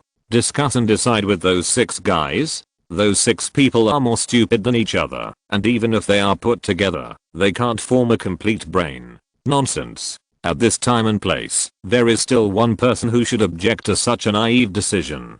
But he said nothing. The frontline staff officer, Kirigakure John Inao, stood silently behind everyone, without any intention of speaking. He thought more than the puffer ghost. The order mentioned that any decision on the front line must be agreed by all the 7 ninja swordsmen before it can be implemented. It is not that the 7 ninja sword holders can lead their subordinates to fight on their own, so the command system will not be chaotic, but if the opinions of the 7 ninja swordsmen are not unified, then our actions will become very slow. It seems that the Mizukage does not want to fight this battle.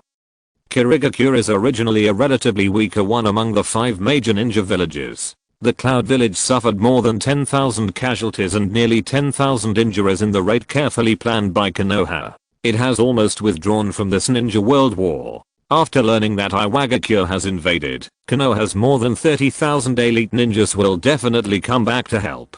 That's it. Before Konoha went to war with the sand and rock villages in the Land of Rain, the Mizukage did not want to attract Konoha's attention. In this battle, the Mizukage did not want to win at all. Yes, it is not difficult to eat up the 2,000 people on the southeast front of Konoha. If all the 7 ninja swordsmen are dispatched, and the 8,000 Kirigakure ninjas attack, Akimichi TF you will not be able to stop them at all, but we may be in trouble afterwards. It seems that before Konoha is really stuck in the quagmire of the battlefield in the Land of Rain, we will not be allowed to go deep into the hinterland of the Land of Fire. But we have to pretend, otherwise it will be too embarrassing. At least we have to severely damage Konoha's southeast camp, and our losses must be within an acceptable range. After destroying Konoha's frontline troops, those guys will definitely put forward their own opinions on the next action. By the time they are arguing with each other and wasting time, the next order from the Mizukage should have arrived. Looking at the backs of the people in front, even if you can't see their expressions, you can imagine the faces of the 6 people except the pufferfish ghost. King laughed in his heart. The Mizukage gave you the power not because of your ability, but because he has enough confidence in your brain. I don't know why you are so excited. I just feel sorry for the pufferfish ghost. The plot of the Ninja World War is about to end. To be honest, I originally wanted to write a brief account of the Ninja World War, but I wanted to explain everything, and I couldn't stop rambling. Next is the Lost Tower movie as a transition. The length is very short, mainly introducing Laulan, dragon veins and some future Easter eggs, and then the protagonist opens the main Gekio. Do you guys want to guess what the protagonist's main Gekio ability is? Finally, please vote and read on. Thank you. If you're listening to this novel on a channel other than Fanfic World, it means they downloaded and uploaded it without effort. We cordially invite you to visit our channel, Mundo Fanfic Novelos. There you'll find the original version of this story and you can explore many other novels of various genres. We're waiting for you to immerse yourself in a world of incredible novels. Chapter 35, Strong Enemy, Hashiga Kikisame. The full-scale attack of Kirigakure was more sudden than expected, and even seemed extremely reckless. Without tactics or planning, all 8,000 ninjas were dispatched, and the army brazenly penetrated into the Land of Fire. The proposals of Fugugi to launch multiple rounds of sneak attacks were jointly rejected by the other 6 people. In the words of Biwajuzo, 8,000 against 2,000, the advantage is mine. What's the point of all the fancy stuff? Just rush in and it's over. So the battle entered the most brutal melee from the beginning. Puff, Shiratori opened his Sharingan, and with his powerful insight, he rushed through the middle of the 2 kunai, and stabbed the horrified face of the opposite side. He waved his knife, to shake off the blood, and began to choose the next opponent. Large-scale ninjutsu is not suitable for casting, because at this time in the forest, the ninjas of Konoha and Kirigakure are completely mixed together, and they are trying every means to send each other to hell. It's you. A Kirigakure ninja was about to raise his hand to seal, but he seemed to catch something flying towards him from the corner of his eye. The speed was very fast. His rich combat experience made him subconsciously tilt his head, and a long sword was nailed to the tree trunk behind him. Withered yellow leaves and broken hair fell together. The Kirigakure ninja squinted at the blade close to his right ear, and suddenly a cold sweat broke out. Arsehole. Who? Before he finished speaking, Shiratori had already rushed in front of him. Chakra amplified his arm muscles and punched the opponent in the face. Bang! The Kirigakure ninja raised his arm, and the collision produced a heavy muffled sound. An unexpected huge force came from the seemingly weak body on the opposite side, and with the sound of broken bones, that only he could hear. The person flew away. Shiratori took advantage of the situation and pulled out the long sword. Lightning and thunder flashed on the blade. Lightning blade. The Miss Ninja in midair had no choice but to look at the lightning blade that was rapidly enlarged in front of him in despair. The blade cut in from the left shoulder and out from the right lower abdomen. Puff. The long sword fell and the enemy's body was cut in half. After landing, Shiratori glanced at the enemy's mutilated body with a grim expression.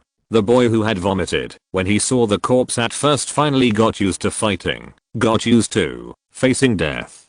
Sensing the movement here, 3 enemies rushed from 3 directions, as if they wanted to besiege Shiratori. Shiratori calmly inserted the long sword into the ground, formed seals with both hands, and gently slapped the ground. Lightning earth snake. The azure arc of electricity centered on Shiratori wandered and spread on the ground. This earth snake was only a sea level lightning release, which was not powerful, but the control ability was extremely strong and the range was large enough. Unless they jumped in time, otherwise, the 3 Miss Ninjas were unable to react in time, and their bodies froze in place, and they were constantly twitching from the electricity. Shiratori picked out the unlucky guy who was closest to him, and kicked him into the air. Then he used the dragon fire technique to hit him in the face, and he instantly burned him to charcoal. He walked away uncomfortably. Looking back, he did not stop making hand seals. The other 2 also regained their mobility and rushed over with gritted teeth. What greeted them was a long-planned fire style, great fireball technique. The extremely compressed fireball flew between the 2 enemies. The 2 squinted at the Miss Ninjutsu, and before they could raise their lips, the fireball exploded. Boom. Shiratori approached and drew out his long sword, and the firelight illuminated his young face. This place is a battlefield for Chunin and Genin. Here, Uchiha Shiratori, who had just celebrated his 8th birthday, is almost invincible. Probably. Another battlefield. Akimichi Tofu showed his power and pulled 3 ninja swordsmen 7 including Fuguki into his battle group.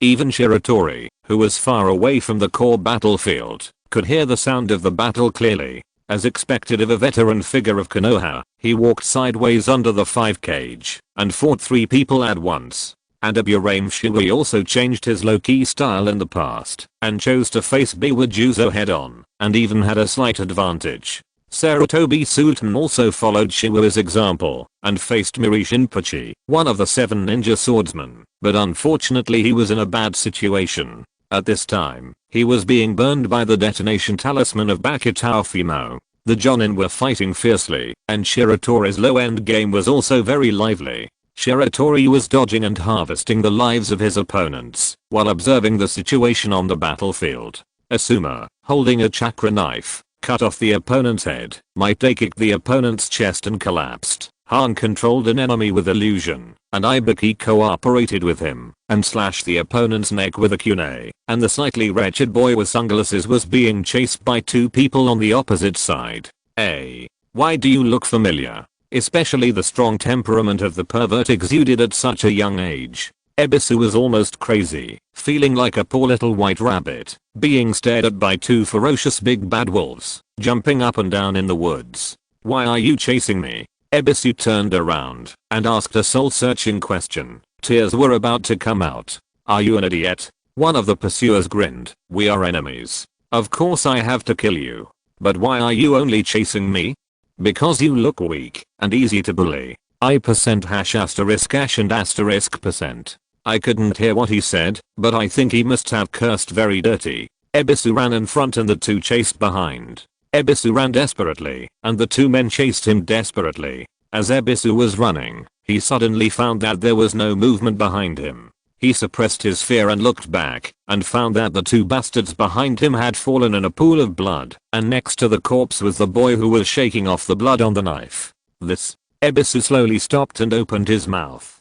Turn around and look behind. Shiratori pointed behind Ebisu. Ebisu turned around subconsciously, only to see a ferocious Kirigakure man holding a kunai in his backhand and running towards him. Help, help, help, swish. Before he finished speaking, Ebisu felt a figure passing by him, with a gust of wind and a long sword shining with lightning. Without any surprise, the Kirigakure ninja's head fell to the ground. Shiratori looked somewhat helpless. Ebisu, this is a battlefield. Don't be distracted. You are Uchiha Shiratori. Ebisu recognized Shiratori. How do you know my name? I've heard that you are the dumbest graduate of your class. Ebisu was stunned. He wanted to scold, but the annoying kid in front of him was his savior. So Ebisu blushed and hesitated to speak. His expression was very wonderful. I'm kidding. Don't take it seriously. Shiratori showed an awkward smile, waved his hand, and prepared to leave. Damn, I accidentally said what was in my heart. This is not nonsense. Among those people of the same age as Ebisu, not mentioning Kakashi, who is not a monster, who didn't graduate at the age of 9, and become a chunin at the age of 11 or 12, only Ebisu, in Shiratori's impression, seems to have become a chunin at the age of 17. Shame. Of course, with so many graduates in each class, there must be a lot of people who are not as good as Ebisu. It's just that among the famous people with names and surnames, he is indeed a bit of a loser. No longer paying attention to the future Konoha master, Shiratori suddenly stopped and fixed his eyes. Snap. The body of a Konoha ninja was thrown from a distance and landed right at his feet. He raised his head and clenched his long sword. I found you, the genius kid of the Uchiha clan. The boy wearing the Kurigakure forehead protector came over with an ambiguous smile on his face. Shiratori frowned. Trouble is coming. Even without introducing himself, Shiratori recognized the identity of the other party because it was too distinctive. Gray skin, sharp teeth, and that shark-like face. Hashigaki Kisame. Chapter 36 Fierce Fight. Without the slightest hesitation, Shiratori and Kisame both rushed forward like cannonballs and began a no-frills collision. Whether it was Konoha or Kurigakure, everyone gave enough respect to these two monsters who did not belong to this battlefield. With the two as the center, the surrounding ninjas scattered and evacuated, among which Ebisu was the fastest, using all four limbs to roll and crawl. Clang, another no-frills collision. Shiratori gritted his teeth and tried to raise his long sword, and the lightning on the blade showed some signs of collapse. Watching the opponent's sword pressing down bit by bit, his expression was solemn. Damn, I met an opponent. This unimaginable power is simply a foul on Kisame, a 13-year-old boy. When Shiratori did not use the Thousand Hands secret technique, his power was completely suppressed by the opponent. After all, he was only 8 years old. Even if he had the blood of the Thousand Hands clan, it was impossible for him to surpass Kisame, who was 5 years older than him, in terms of physical fitness. That was Ashigaki Kisame. Since he is called the tailless tailed beast, it means that the spiritual energy and physical energy that make up the opponent's chakra are also monster level. If they are the same age, Shiratori is confident that he can surpass Kisame in all aspects, but the 5-year age difference means that he should be slightly behind him in terms of strength and total chakra. Thinking of this, Shiratori took the initiative to disperse the lightning on his sword, and the chakra all over his body turned back into a normal form without any changes in nature. Then, chakra was injected into the muscles of both arms, and the Thousand Hands secret technique was activated. Kisame had a signature smile on his face from beginning to end. He watched the lightning on Shiratori's sword dissipate, thinking that the opponent could not hold on, but who would have thought a huge force suddenly came from the opponent's long sword. Unable to react in time, Kisame's smile froze on his face. Clang, Shiratori turned the tables and chopped the opponent away with a knife. Then there was a huge fireball that went straight to Kisame in the air. Kisame was not in a hurry. He swung his sword and slashed. The blade was covered with a constantly vibrating high-pressure water flow, which collided with the fireball. Boom. The blazing flames and high-temperature water vapor exploded in the air, blocking Shiratori's sight. Shiratori didn't think that he could defeat the opponent just by doing this. The blood-red light in his eyes was breathtaking, and he rushed forward with the sword. It's my turn. A voice came from behind the mist. Water style, water same bullet technique. The shark-like water bullet pierced through the mist and bit towards Shiratori. The lightning on Shiratori's long sword condensed again, and the thunder fang blade slashed fiercely on the water bullet. Boom. It was like a heavy rain on the battlefield. Coupled with the various water styles that Kisame used when the two sides fought before, a puddle of water formed here. The strong impact made Shiratori unstable and retreated 7 or 8 steps. At this moment, Kisame also attacked and swung his sword to chop. Shiratori put away the Thunder Fang blade and used the Thousand Hands secret technique again, thinking that he would knock the opponent away like before, but something unexpected happened. Puff! The long sword pierced Kisame behind the rain curtain without any hindrance, but he did not feel any joy, but widened his eyes. After the distance was shortened, he noticed that in the Sharingan, the chakra flow in the opponent's body was not right. Is this a water clone? Not good. Kisame's body collapsed and turned into a large amount of water to wrap up Shiratori, who had no time to dodge. Water-style water prison technique. The spherical cage formed by the water flow imprisoned Shiratori in it. Kisame's figure slowly rose from the water surface below, with one hand pressed against the water prison. Looking at Shiratori struggling violently in the water prison, his face showed emotion. "This is 8 years old?" Exclamation mark. Shiratori was amazed at Kisame's strength, and Kisame was also shocked by the talent displayed by Shiratori. "You are the Konoha genius that Master Fugu often talks about, and he even asked me to kill you. Even that guy named Uchiha Shizu can't compare to you." Shiratori continued to struggle, and the terrifying chakra fluctuations made the water prison tremble continuously. Kisame also raised his other hand and maintained the stability of the water prison with both hands to prevent the other party from breaking free. It's a pity that even the strongest genius of the Uchiha clan after Uchiha Madara is limited by the disadvantage of age. "Your chakra is huge, but my chakra is higher than yours." Shiratori's struggle gradually weakened, and he even closed his eyes, covering the red light in his eyes. "Give up. I will remember your name." Kisame stopped talking before he finished, because he saw the corners of the other party's mouth curled up. Shiratori opened his mouth, and his voice could not penetrate the water prison, but Kisame understood this sentence. "Your chakra is higher than mine?" Shiratori opened his eyes. A dazzling red light lit up in the water. That was the boy's eyes. In the blood red eyes, 3 black Magatama were rotating around the pupils. Sharingan, 3 Magatama. Boom. The red light pierced into Kisame's mind like a sharp arrow. In an instant, the world was spinning, and all his sight was filled with the pair of Sharingan. His mind seemed to be hit by a heavy hammer, and a buzzing sound of being overwhelmed sounded. Kisame lost control of his body and fell backwards. His hands left the surface of the water prison, and Shiratori seized this critical opportunity and burst out with the Thousand Hands secret technique to shatter the water prison. The huge impact swept around and slapped Kisame far away. After Shiratori escaped, he did not chase him immediately, but bent down and coughed violently. "Almost. I was full. If I go to see the 6 paths, I don't know whether I will be choked to death or drowned." When he fought with Kisame before, he did not cast the Sharingan illusion. First of all, it was because Kisame was extremely vigilant and tried his best to avoid eye contact with him. Secondly, he was not sure. Shiratori never doubted the strength of Kisame's spiritual power, which meant that his control over chakra must be strong. With his half-baked Sharingan illusion, it was difficult to effectively control him. Moreover, the side effects of Sharingan illusion were too great. Not only would he fail to control the opponent, but he would also be inflicted with a lot of negative status. Even if he broke through to the 3 Magatama Sharingan, he didn't think he could completely control Kisame, so he didn't blindly chase him after he got out of trouble, but let himself slow down first. Facts proved that he was right. Shiratori leaned on his long sword and looked at a distance not far away.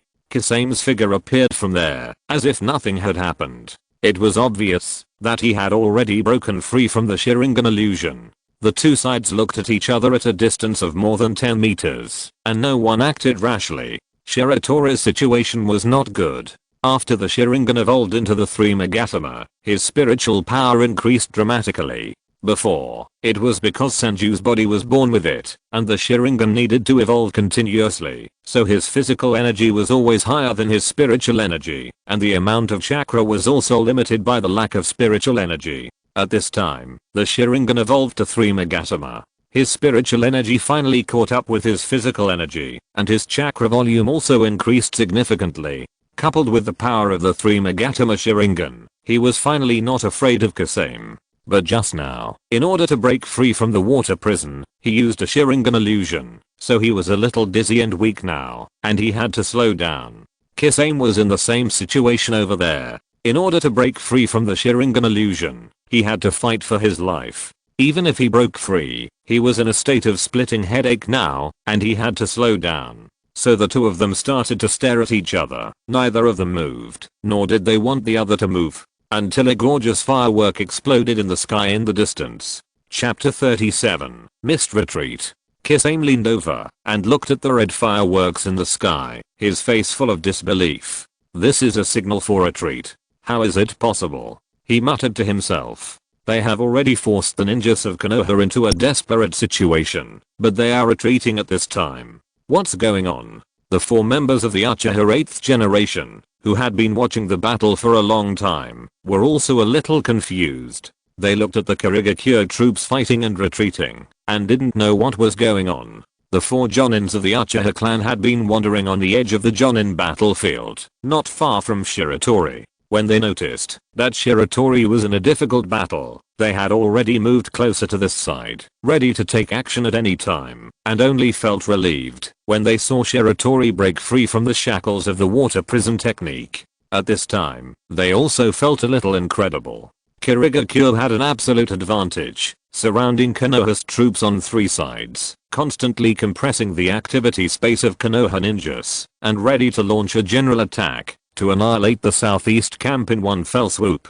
But now, boom, a roar came from a distance. Everyone looked in the direction of the sound and saw thick smoke billowing outside the Kurigakure encirclement, and this was just the beginning. Boom, boom, boom. A large number of ninjutsu exploded behind the two wings of the Kurigakure encirclement. Do we have ambushes there? Yasei turned his head to look at Uchiha Shion beside him, a little uncertain. Absolutely not. Uchiha Shion shook his head. Konoha's Jonin followed Akimichi Tofu's orders and formed a semicircular defense line on the periphery, blocking the opposing Jonin as much as possible and preventing them from entering the hinterland of the southeast force to slaughter the Chunin and Genin. Except for the four Uchiha heretics who valued the safety of Shiratori more than winning or losing, all the remaining Jonin were fighting with Kurigakure, so how could they have the energy to steal the enemy's rear? It can't be reinforcement coming from the direction of the land of lightning. It shouldn't be. How can they be so fast? Time goes back to 5 minutes ago. Burning all the energy in his body, the fat Qiu Dao Guofeng turned into a handsome middle-aged uncle with two butterfly wings that seemed to be made of blue flames on his back. However, this handsome middle-aged uncle seemed to be a little bit taller. Zigwash and Puffer Ghost jumped into the air and just avoided a heavy stomping, but when he looked up, his vision was completely filled with Guofeng's fist. Damn it. He held the Samehada across his chest, and then he was hit hard and flew away, knocking down countless trees along the way, and plowing long gullies on the ground. Guofeng's multiplication secret technique was not fully exerted. At this time, he was only 10 meters tall. If he was taller, he would easily become a living target. But this was enough to make the three Puffer Ghosts drink apart. Kurishi Kashimaru tried to attack from behind, and Guofeng felt something in his heart and slapped him with a big slap without looking back. So the opponent followed the footsteps of the Puffer Ghost. As soon as Heiichuleiya got up from the ground, before he could even catch his breath, he felt that the light above his head was blocked by something. Mystical human bomb chariot. Guofeng jumped into the air, his body spinning at high speed, turning into a meteorite made of flesh and blood. Heiichuleiya didn't even think of blocking it, and he rolled and crawled to avoid it, looking extremely embarrassed. Boom! Exclamation mark. Mystical super pusher. Guofeng's huge body smashed the smoke and dust, and based on the multiplication technique, he used part of the multiplication to strengthen his hands again. The blue flames of the butterfly wings were wrapped around his two giant palms, and he slapped Heiichuleiya and the Puffer Ghost who happened to return to the battlefield. Puffer Ghost, it's better to come at the right time than to come early! Exclamation mark. Bang, bang. Kurishin Kashimaru, who stood up while coughing up blood, happened to see his two colleagues turned into kites with broken strings, so he decisively gave up the idea of a sneak attack and even wanted to lie back and pretend to be dead. Too brutal. Facing Akimichi Tofu's all-consuming fighting style, He was a little scared. Is this guy crazy? Who is the advantage? Why does it feel like Konoha is attacking us and is afraid that we will run away?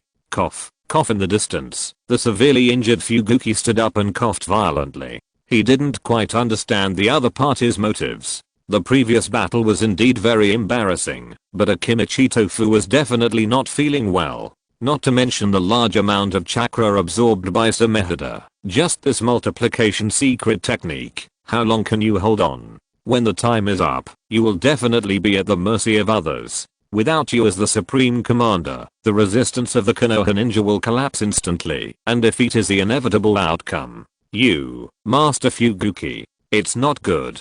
A mist-hidden ninja stumbled over, his voice trembling, and he didn't even realize that he should help Fuguki up first. You are so flustered that you are embarrassing yourself. Speak. Konoha's reinforcements are coming. What? Right behind our left wing, a large number of Konoha ninjas are attacking. There are thousands of them. Fuguki's eyes widened. Master Fuguki. Another ninja ran over, his face pale. There are also thousands of Konoha ninjas appearing on our right wing. Their voices were so loud that many jonin in the center of the battlefield heard them.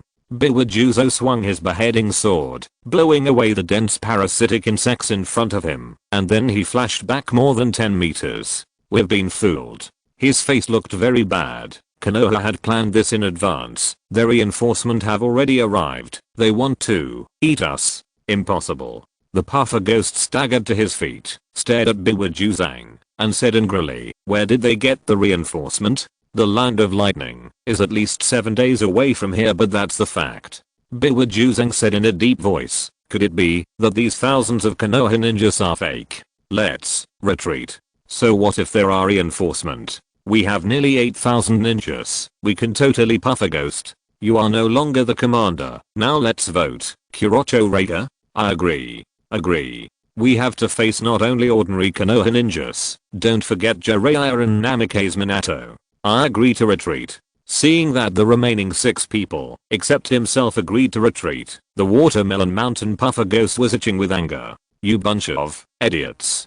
Biwajuzang ignored him, took out a flare from his arms and blew it. Bang, red fireworks bloomed in the sky. In the distance, Akimichi Kwafeng did not take the opportunity to attack, but pretended to be exhausted and stopped where he was, observing silently, until Biwajuzang blew the flare representing retreat, and then a barely noticeable smile appeared on the corner of his mouth. He straightened up, exerted all his strength to perform the secret art of multiplication, and instantly turned into a giant standing in the center of the battlefield. Gentlemen. Akimichi Kwafeng's voice was like thunder, exploding in everyone's ears. I'm Akimichi Tofu, the supreme commander of the Konoha front. The advanced troops of the reinforcement have arrived. Jiraiya and Minato Namikaze will be here in a moment. Now, let us work with the reinforcement to wipe out all those mist ninja bastards who dared to invade the land of fire. After saying that, Tofu took a step forward, and the powerful force made the earth shake. He rushed towards the 7 ninja swordsmen with a grim smile, and it seemed that he was ready to drag the 7 ninja swordsmen here at all costs. After hearing what Akimichi Tofu said, the Konoha ninjas rushed towards the mist ninjas with ferocious faces. You bastards have been showing off your power and strength in this period of time. Now, it's finally our turn. The mist ninjas had already begun to evacuate when they saw the signal flares, and now they are running back desperately, for fear that they will be entangled by the Konoha ninjas. The 6 people, including Biwajuzo, saw the shadowy figure of Akimichi Tofu rushing towards them, and turned around, and ran without hesitation, ignoring the angry curses of the puffer ghost. If you don't run now, you will be made into a dumpling by Konoha. The puffer ghost watched the situation take a turn for the worse, cursing in his mouth, but his feet were not slow, and he also followed the other 6 people, and began to flee. Mist Village was defeated like a mountain. Chapter 38 Halftime Break. White Bird's Questions. Ha ha ha. Ha ha ha ha ha. Cough cough. Akimichi Tfu, who was covered in bandages, laughed wantonly, and then he started to cough violently, which frightened Akimichi Choza, and helped his father lie back down. Akimichi Tfu was seriously injured. He overused the secret technique of multiplication and was targeted by the enemy after he turned into a giant and pretended to be awesome. At this time, he even had difficulty speaking, but he was in a very good mood. There was no other reason. The southeast camp was saved, and the crisis on the southeast front was also resolved, and in an unexpected way. Akimichi TFU explained it in detail, and everyone suddenly realized it.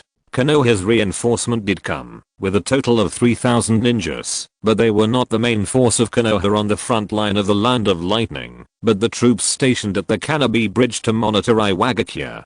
Previously, in order to trick the third Raikage, Iwagakure dispatched more than 10,000 elite Iwagakure soldiers to ambush in the Land of Fields, which borders the Land of Fire to the north. In this era, when alliances are as worthless as waste paper, Konoha cannot guarantee that Iwagakure will not go south directly to surprise itself after ambushing the Raikage, so it stationed a surveillance force of more than 3,000 people at the strategic location leading to the Land of Earth, the Kanabi Bridge. Don't think it's too little. At this time, the number of Iwagakure ninjas will be only 20,000. 10,000 will follow that Tsuchikage to pit the Raikage, and 6,000 will fish in the battlefield of the Land of Rain, and the rest will be scattered to various parts of the Land of Earth. So without considering the 2 Iwagakure Jinkriki who have never appeared, these 3,000 Konoha ninjas are enough to attack Iwagakure village. After learning that the third Raikage was killed, that Tsuchikage Inoki was seriously injured, and 10,000 Iwagakure ninjas suffered heavy losses, Shiratori Hiruzen immediately ordered this unit to rush to the southeast battlefield day and night. And 2 days before the Kurigakure launched a full-scale attack, these 3,000 ninjas finally arrived at the southeast front. Akimichi Tofu learned the news in the middle of the night. He couldn't help laughing wildly at the time, and then his subordinates misunderstood that the commander was mentally ill under heavy pressure. These 3,000 people did not go directly to the battlefield, but disguised themselves as reinforcement from the Land of Lightning under the order of Akimichi Tofu. Plus they only had 5,000 ninjas in Konoha, and there were nearly 8,000 enemies on the opposite side. The chances of winning a head-on confrontation were still small, so they could only choose to scare Kurigakure away. As for why they didn't go to support the Land of Rain, rather than saying that Shiratori Hiruzen believed in the abilities of Orochimaru and Anzo, it was better to say that he had enough confidence in their bottom line. In the secret reports received by Shiratori Hiruzen during this period, the 2 pillars of Konoha performed stably, poisoning the well water, destroying all the farmland in the Land of Rain during the autumn harvest, massacring civilians in the Land of Rain, and blaming it on the Land of Sand, etc., etc. There were also some routine operations such as the death of the Root who pretended to surrender, and launched suicide attacks, buried detonating talismans in the corpses of the enemies, etc. This set of tactics made the Tsunagakure and the innocent civilians of the Rain country suffer a lot. In addition, Orochimaru repelled Rasa head-on 7 times, but the Tsunagakure didn't make any progress on the battlefield. After successfully resisting the attack of the Tsunagakure with inferior forces, what could Shiratori Hiruzen do about the behavior of these 2 bastards that caused a large number of innocent casualties? Of course, he chose to turn a blind eye and pretend that he didn't know. Anyway, it was your private decision. I didn't give any orders. Although you acquiesced, you mustn't get the ash from the bottom of the pot on me. After following a Burame Shuai to visit Akimichi Tofu, Shiratori and others strolled around the camp. Accustomed to the tension of the war stage, everyone was a little uncomfortable when they were idle all of a sudden, and felt a little idle. For example, Asuma was clamoring at this moment that he hoped to fight another battle with the Kurigakure immediately. Asuma. Kurenoi showed a dissatisfied expression. She also participated in the previous battles throughout the whole process, and after the war, she was assigned to the medical team as a temporary member, because she knew some medical ninjutsu. She saw many Konoha companions who were seriously injured on the battlefield, and listened to their painful wails, and even needed to use illusions to relieve their pain. No, I was kidding. Asuma scratched his head and immediately backed off. Shiratori followed behind a few people, frowning slightly, and seemed a little absent-minded. Shiratori? Zui noticed Shiratori's abnormality. Shiratori? Sorry, Teacher Zui, I was just thinking about something. Shiratori stopped, and Zui also waited in the same place without moving. Watching everyone gradually walk away, Shiratori couldn't help but ask, Teacher Zui, I have some questions and I don't know if I should ask them. Aburame Zui found a big rock to sit on it, and motioned Shiratori to sit next to him.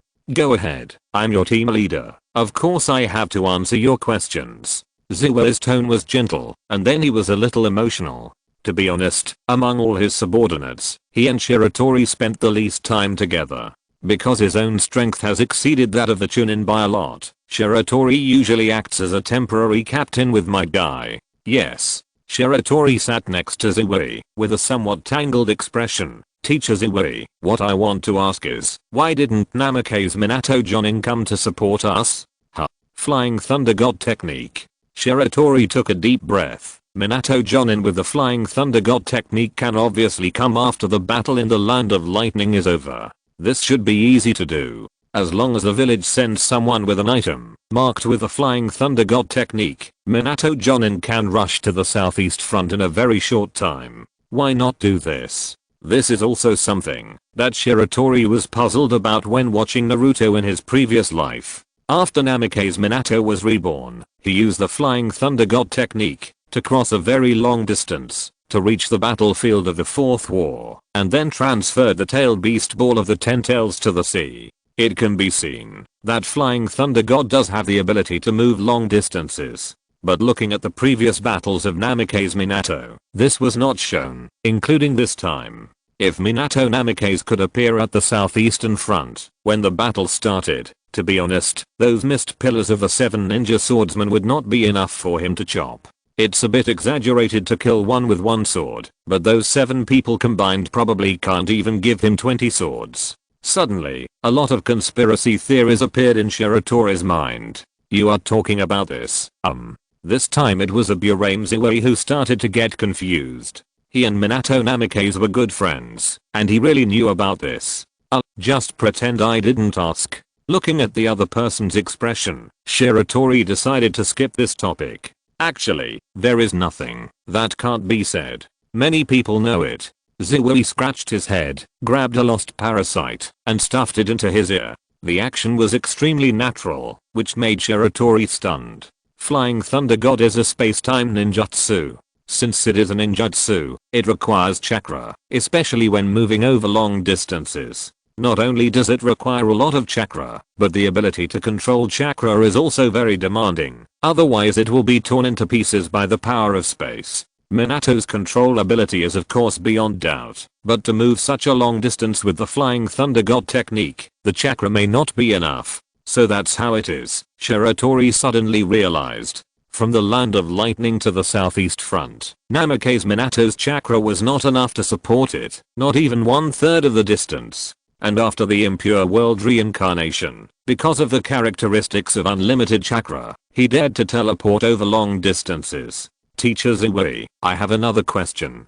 Chapter 39. Promoted to Jonin? You mean to transfer the troops stationed at Komubi Bridge to the southeast front? Will there be danger there? Yes. After all, Iwagakure has torn up the alliance, isn't it? Zui was a little stunned by the question. The battlefield between Iwagakure, us, and Sand Village has always been in the Rain Country. This is the result of the tacit understanding of the 3 ninja villages. After all, no one wants to use their own land as a battlefield, so they will form a group to go to the Rain Country to cause trouble. Anyway, the 3 major ninja villages will not feel sorry for what the Rain Country will be like, because that is something that Hands of the Salamander needs to consider.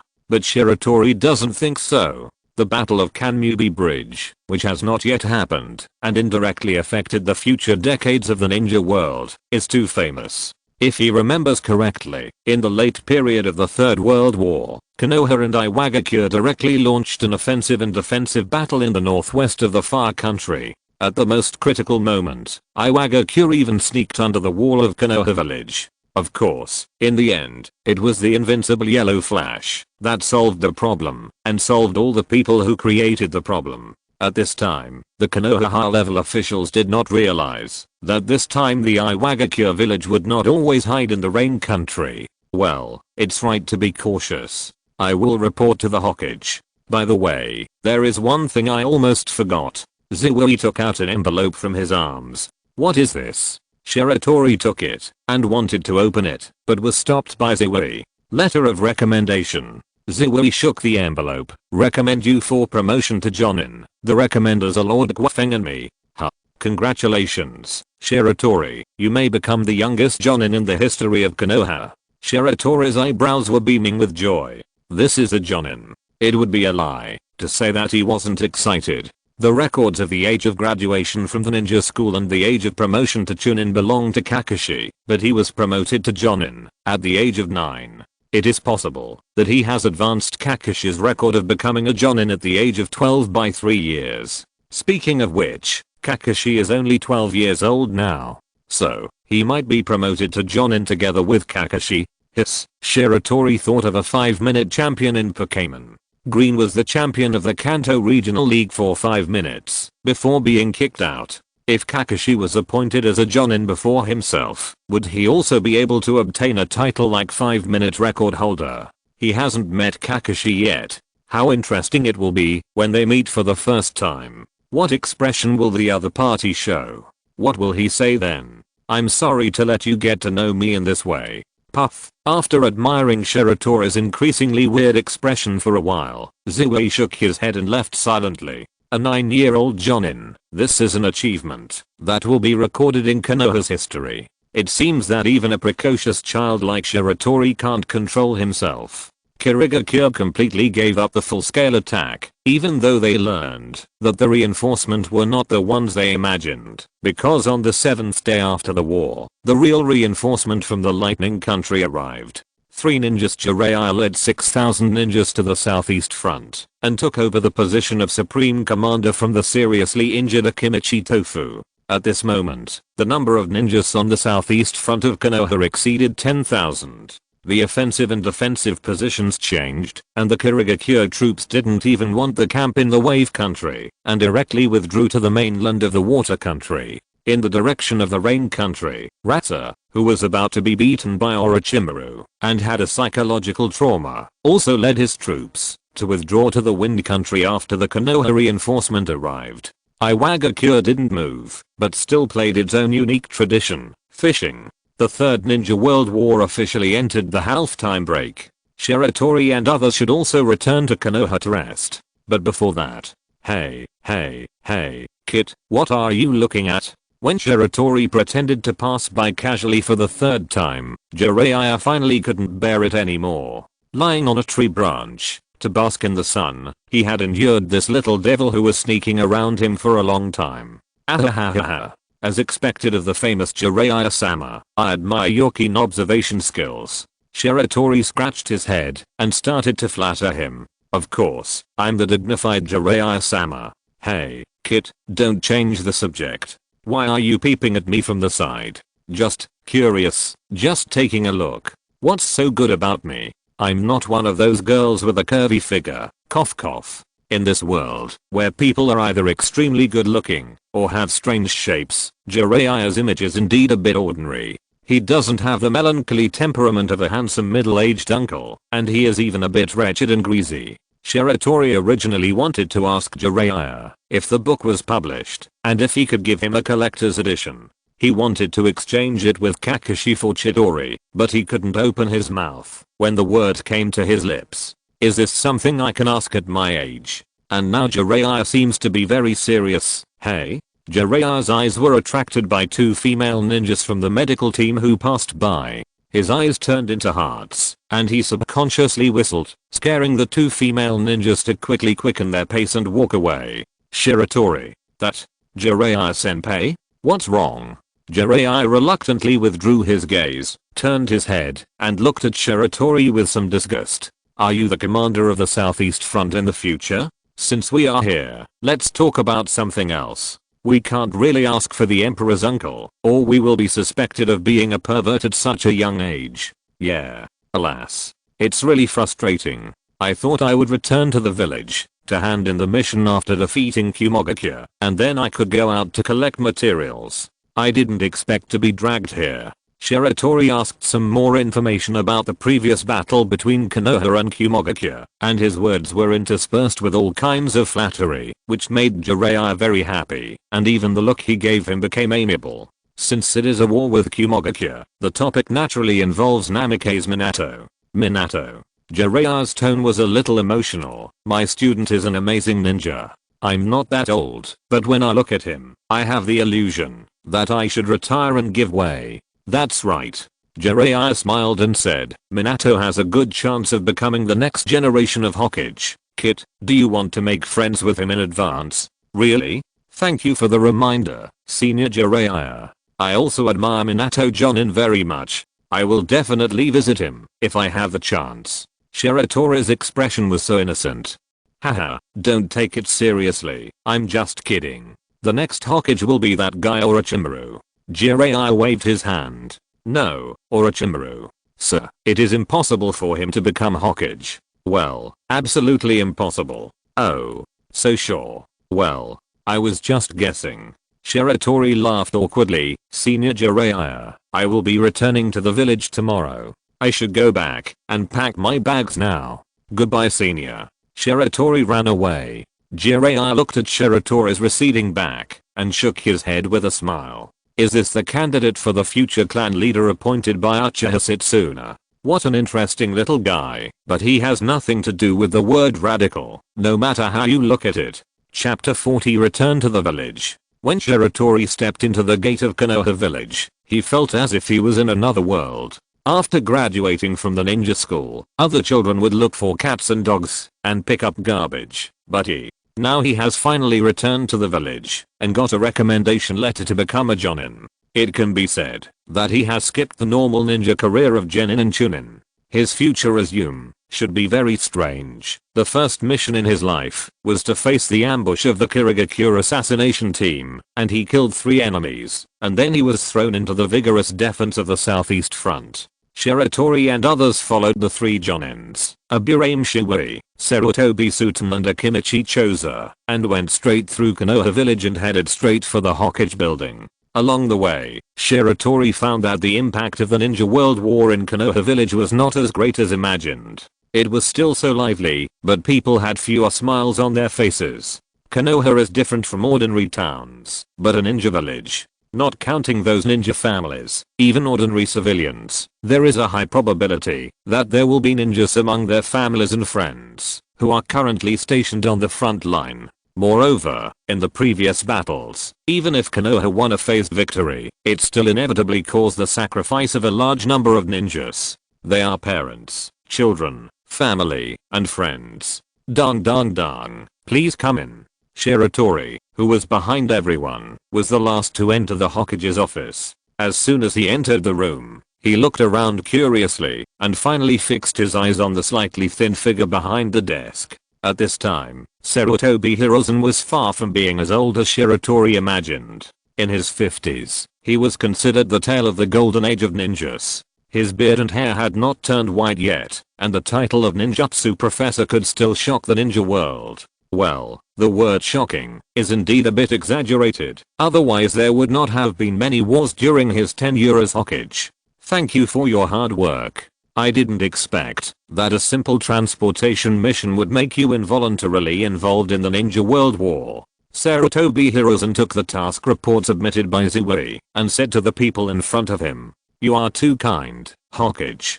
Protecting Konoha is the responsibility and obligation of Konoha ninjas. This is what we should do." Aburame Shiwei straightened his chest. Except for Asuma, who was dismissive of his father's words, even Shiratori showed a firm look on his face. No matter what you think in your heart, just use your eyes to express your opinion. Sarutobi Hiruzen swept everyone with an admiring look and finally met Shiratori's eyes. Shiratori hurriedly lowered his head. "Little guy, you must be Uchiha Shiratori. What you fear will come to you." Shiratori really didn't want to have any intersection with the Sandaime. He wanted to leave as soon as he finished the task, but he didn't expect that he still couldn't avoid it. "Yes, Hokage." Shiratori looked up. His expression was a little flattered and mixed with the innocence of a child. This was all practiced in the Uchiha clan when he was a child. If Setsuna was here, he would definitely sigh. You are pretending to be a human being. Sarutobi Hiruzen stroked his beard and smiled kindly. The Uchiha seems a little different. It's hard to imagine that he was taught by Uchiha Setsuna. Well, find a chance to arrange him into the Anbu. Little Shiratori. Sarutobi Hiruzen laughed. You look like an old friend of mine. Old friend?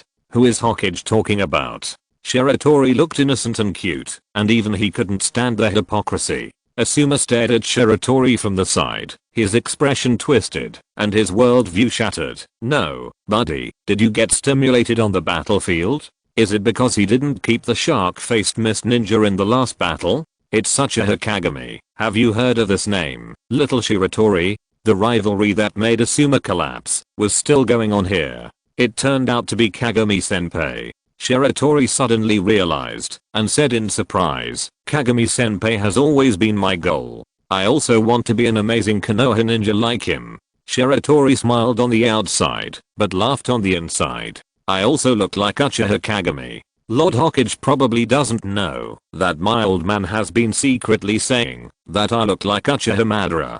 Isn't that scary? The two foxes, one old and one young, chatted for a few more meaningless words, and Zui also found an opportunity to hand over the recommendation letter jointly signed by him and Akimichi Tofu to recommend Shiratori to become a jonin. So Asuma's expression collapsed even more. Sarutobi Hiruzen, who had received the news a long time ago, was not surprised, but said that, because Shiratori was too young, he still had to consider this matter. After a long period of inquiries about the situation on the front line, when Shiratori's fake smile on his face could no longer be maintained, Sarutobi Hiruzen finally finished asking questions and signaled everyone to go back and have a good rest. Shiratori and others withdrew, but Sarutobi Suten stayed. Suten? Looking at his eldest son, Sarutobi Hiruzen was a little confused. Father, I want to return to the Anbu and become a team leader jonin, but I am not good at it. Sarutobi Hiruzen was silent for a long time and finally sighed. The first time he became a jonin, he sacrificed a subordinate, and even a jonin team was wiped out because of his decision. Sarutobi Suten's mentality was very problematic. Okay. By the way, what do you think of this little guy Uchiha Shiratori? Very good. Worthy of the name of a genius. He has the strength of a jonin before he is 10 years old. Not strength, I mean. Forget it. Go back and have a good rest. In the corridor of the Hokage building. Hey, Shiratori. Speak. Hehe, it's like this. Asuma showed a malicious expression. You pretended to be like that in front of my dad. Can you show me one more time? Shiratori turned his head and showed a smile that made Asuma creepy. Do you want to be beaten? The kind that you beat 3 times a day? Asuma. It's great that he can fight. Shiratori was walking and chatting with his friends. When he turned a corner, he ran into a handsome ninja with yellow hair. Huh? Minato? The person who came was Minato Namikaze. Shiwei and Chozu? Long time no see. Minato Namikaze's smile was warm and sunny, and he was completely different from the one on the battlefield. I heard that you were very active in the battle with Kumogakuya. Even Jiraiya-sama was overshadowed by you. No.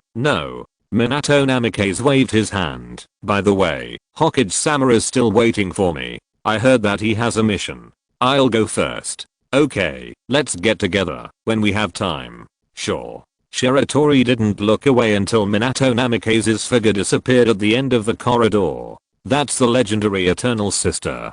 Shiwei and Chozu were still chatting. Minato is so busy. He just came back from the battlefield and has another mission. Yeah. Maybe it's because he's so strong, unlike us who have time to rest. What if Minato's mission requires us to join him? Shouldn't be. Minato Namikaze pushed the door and entered the Hokage's office and said hello to Sarutobi Suten, who was about to leave. I'm so sorry, Minato. I just returned to the village and I have a mission for you. It's okay, Hokage. Minato took the mission information. This is. Have you heard of this place? Sarutobi Hiruzen crossed his fingers, his eyes deep. Laulan? Yes, Laulan. Guys, please vote and read thank you everyone. Exclamation mark. Chapter 41. My noodle shop will be doomed sooner or later. Laolan is located in the center of the desert in the Kingdom of Wind. It is a standard country within a country and has a lot of business dealings with the Sand village, mainly selling puppet parts. After the outbreak of the Ninja World War, Konoha's spies once investigated in the Kingdom of Wind. There were countless semi-finished puppets stored in Laolan City. Konoha's top leaders were worried that these puppets would be put into the war with Konoha. This investigation revealed something. Dragon Vein? Yes, it is rumored that there is a vein containing infinite chakra under Laolan. After receiving the news, our reconnaissance ninja decided to sneak into Laolan and then disappeared. Shiratori Hiruzen pinched his nose, his tone a little tired. Konoha is now stuck in the quagmire of the Ninja World War and should not be overly concerned about these messy rumors. But the 2 points of infinite chakra and stockpiling puppets. Laolan is not scary, but if these are obtained by Sand Village, it means that there will be an extra tailed beast level chakra and puppet army. Laolan is surrounded by the Kingdom of Wind. To Shiratori Hiruzen, this is no different from being served on the dinner table of the Sand Village. I see. So who are the candidates for this mission? Minato, you are the captain, and there are Aburame Shui of the Aburame clan, Akimichi Choza of the Akimichi clan, and, well, let this little guy act together, just as a test to become a Jonin. Shiratori Hiruzen handed a ninja file to Minato. Uchiha Shiratori, I've heard of this name. He is a member of Shui's team, a genius ninja of the Uchiha clan. Minato picked up the file and glanced at it, and then he was a little surprised. He is less than 10 years old, and he has been recommended to become a Jonin? It's amazing. Seeing this, Minato suddenly remembered something. Hokage-sama, I told you before that Hatake Kakishi's Jonin. Kakashi, I've approved that. He's about to become the youngest Jonin in Konoha's history. Well, at least before Uchiha Shiratori becomes a Jonin. You're a Jonin? With a head of non-mainstream smooth long hair, Uchiha Inahori stared with a pair of dead fish eyes, his lips trembling. Damn it, he's only a chunin at the age of 16. As a result, this kid who I watched grow up since he was a child has become a Jonin? Exclamation mark. Not yet. That's good. I guess he will be in 2 days. I really want to beat you up now, bastard. Why? Shiratori glanced at him. Senior Chunin Uchiha Inahori, are you going to teach me? You decide the time and place. Ahahahaha. I'm just talking casually. Shiratori Jonin, don't take it seriously. Tihuo, who was eating fish balls next to him, rolled his eyes, not wanting to admit that this embarrassing guy was his brother. Knowing they can't win, yet still daring to brag. Shiratori met the brothers on the way to Setsuna's house. After leaving the Hokage building, he went straight to his own noodle shop and was warmly welcomed by his father Toyotaku. Brat, do you see this stick? If you go on some dangerous missions without telling anyone again, I will use it to break your legs. I was wrong, but I still want to say one thing, Dad, I'm going to be a Jonin soon, with this physique. Even if I stand there and let you hit me, I'm probably fine, even if the stick breaks. Yeah, that makes sense. So I'm going to break my own legs and then frame you for it, saying that you, an unfilial son, beat up your own father and put you in the police force. How about that? As expected of you, I surrender. Shiratori was convinced, completely convinced. Still as unreliable as ever. It was hard for him to imagine that his dad was actually from the same clan as Uchiha Madara. Toyotaku, whose words were better than his son's, was satisfied and sat back in a daze. Then he instantly became what Shiratori saw when she first walked in, slumped in a chair, like a salted fish that had lost its dreams. Shiratori walked forward curiously and saw the flyer on the table. It turned out that Ichiraku Ramen finally bought its own store and opened it grandly after renovation. The flyer was filled with various grand opening promotions. It's over, our noodle shop is completely over.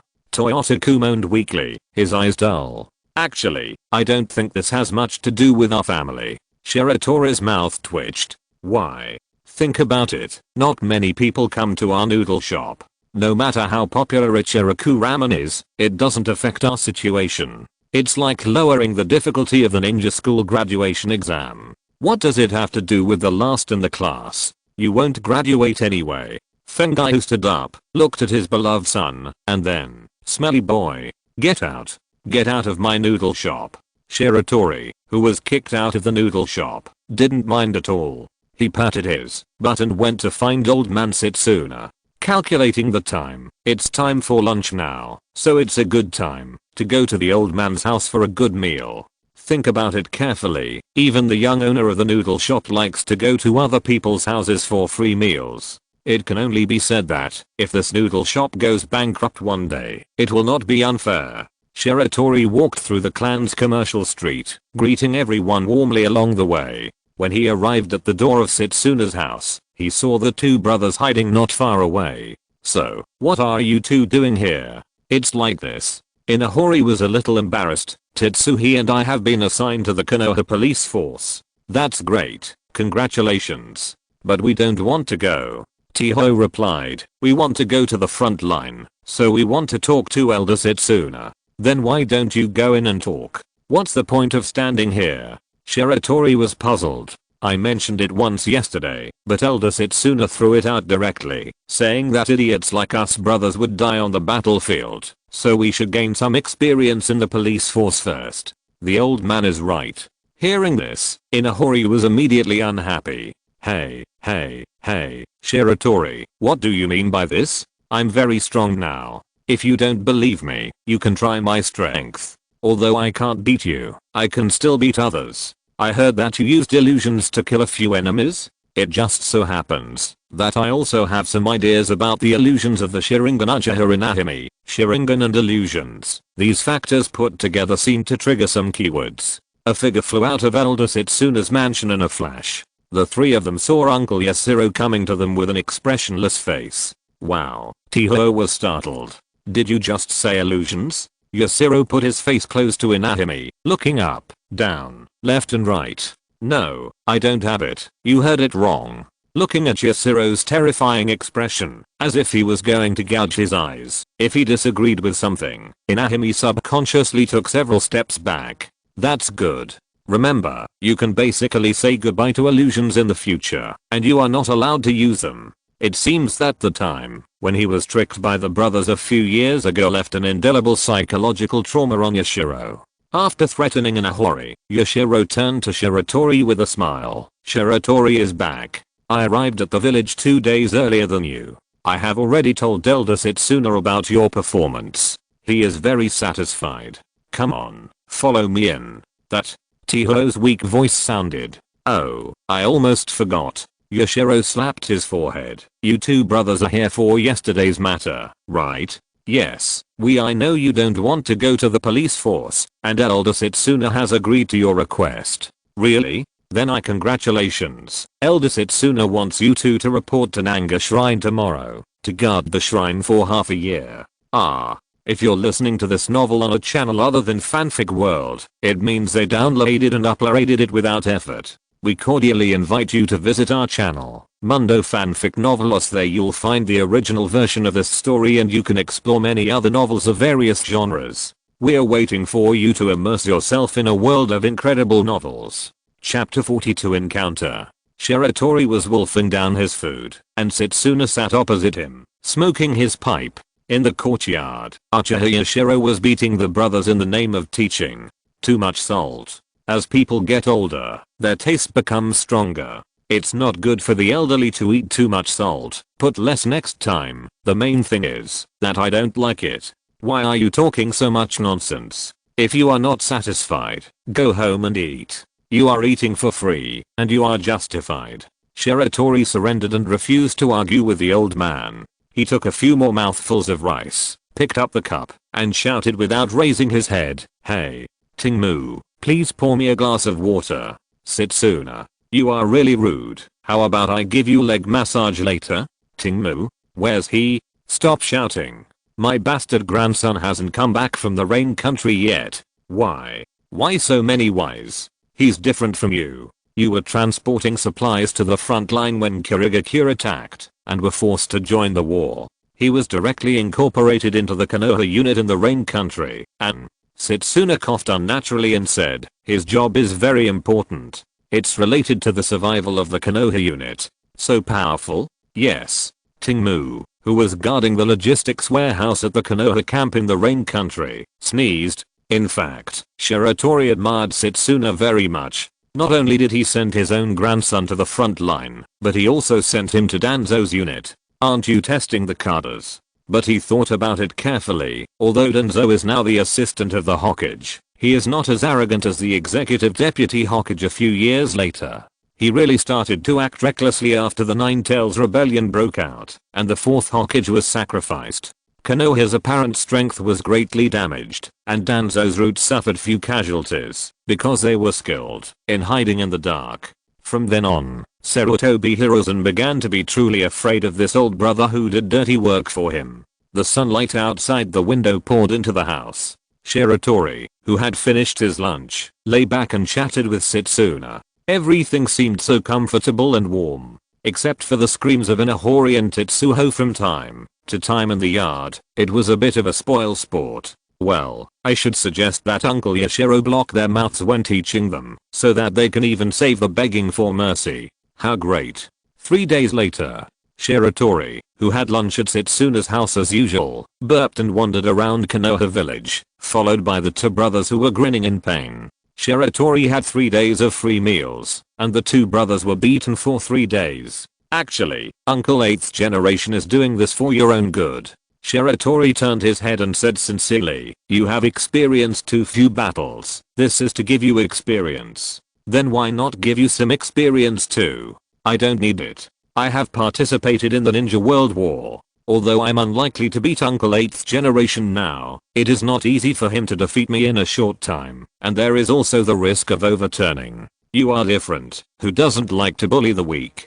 Damn, your words are so hurtful. The 2 brothers looked at Shiratori and said nothing. And Uncle 8th generation is still very rational. At least he didn't hit you in the face. Think about it. If you walk on the street with a pig's head, the rate of turning heads. TSK. The 2 brothers shuddered. In fact, Shiratori was right.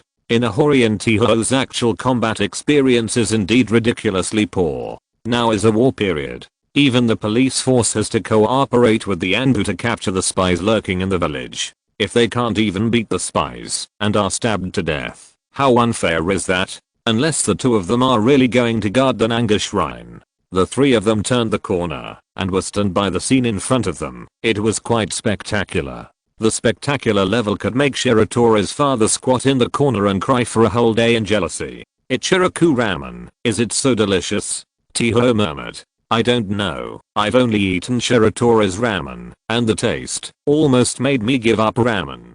Inahori was also shocked. Today is the day when Ichiraku ramen reopens. Shiratori came to investigate the enemy situation on the orders of his father, and by the way, saved the 2 unlucky guys who were in dire straits from the hands of Yashiro.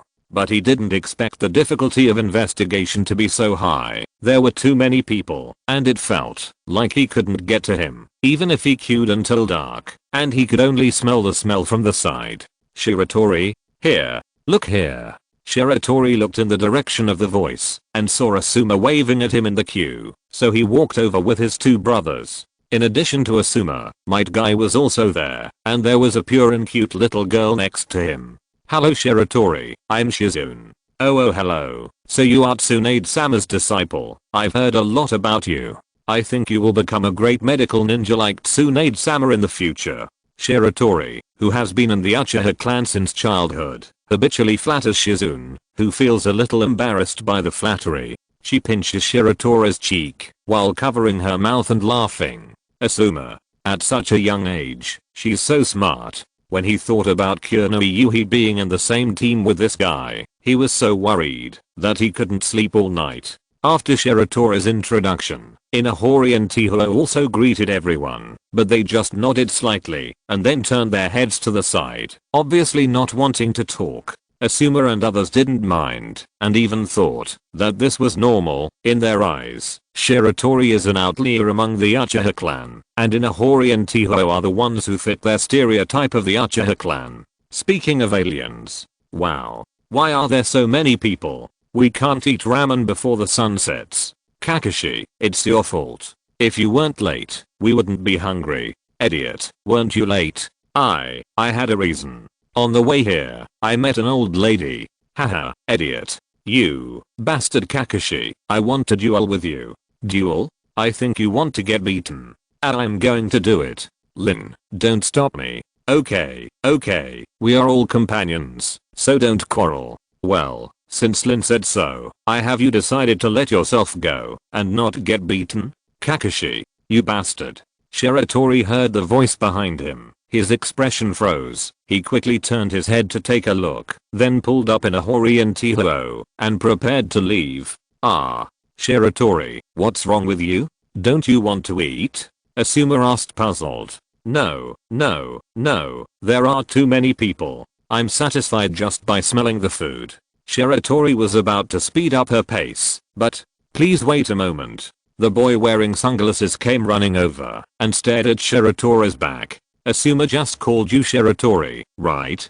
He looked at the flame fan family emblem on Shiratori's back and said in surprise, Shiratori. So you are Uchiha Shiratori. I want to challenge you. The boy adjusted the sunglasses on his forehead with a confident light in his eyes.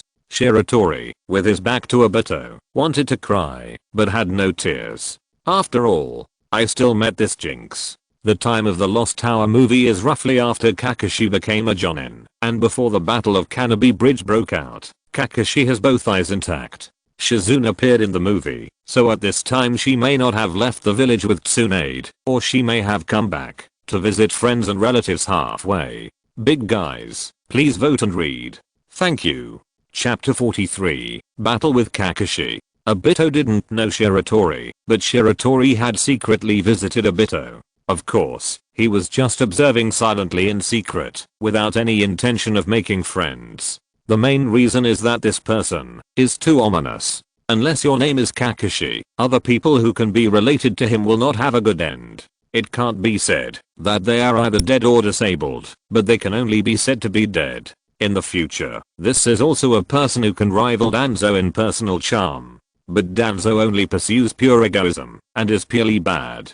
The future Obito is a little crazy. And after going crazy, Obito can be said to be extremely crazy, stirring up the entire ninja world, and all the bad things are basically related to him. Of course, at this time he is still an innocent and good boy, and his biggest hobby is to help old ladies. But the Third World War has already broken out. It is estimated that there is less than half a year left before his mental illness breaks out. If Shiratori could have traveled through time 10 years earlier, she might have planned to save the situation. But now, Shiratori didn't find a chance to blind him and give him the title of Kamio in advance, or directly kill him in secret, to eliminate the trouble forever. This can be regarded as kindness and restraint with a bottom line. Smith Marcel, Wadashiwa can't help. Shiratori's gaze made Obito very uncomfortable, as if he was seen through.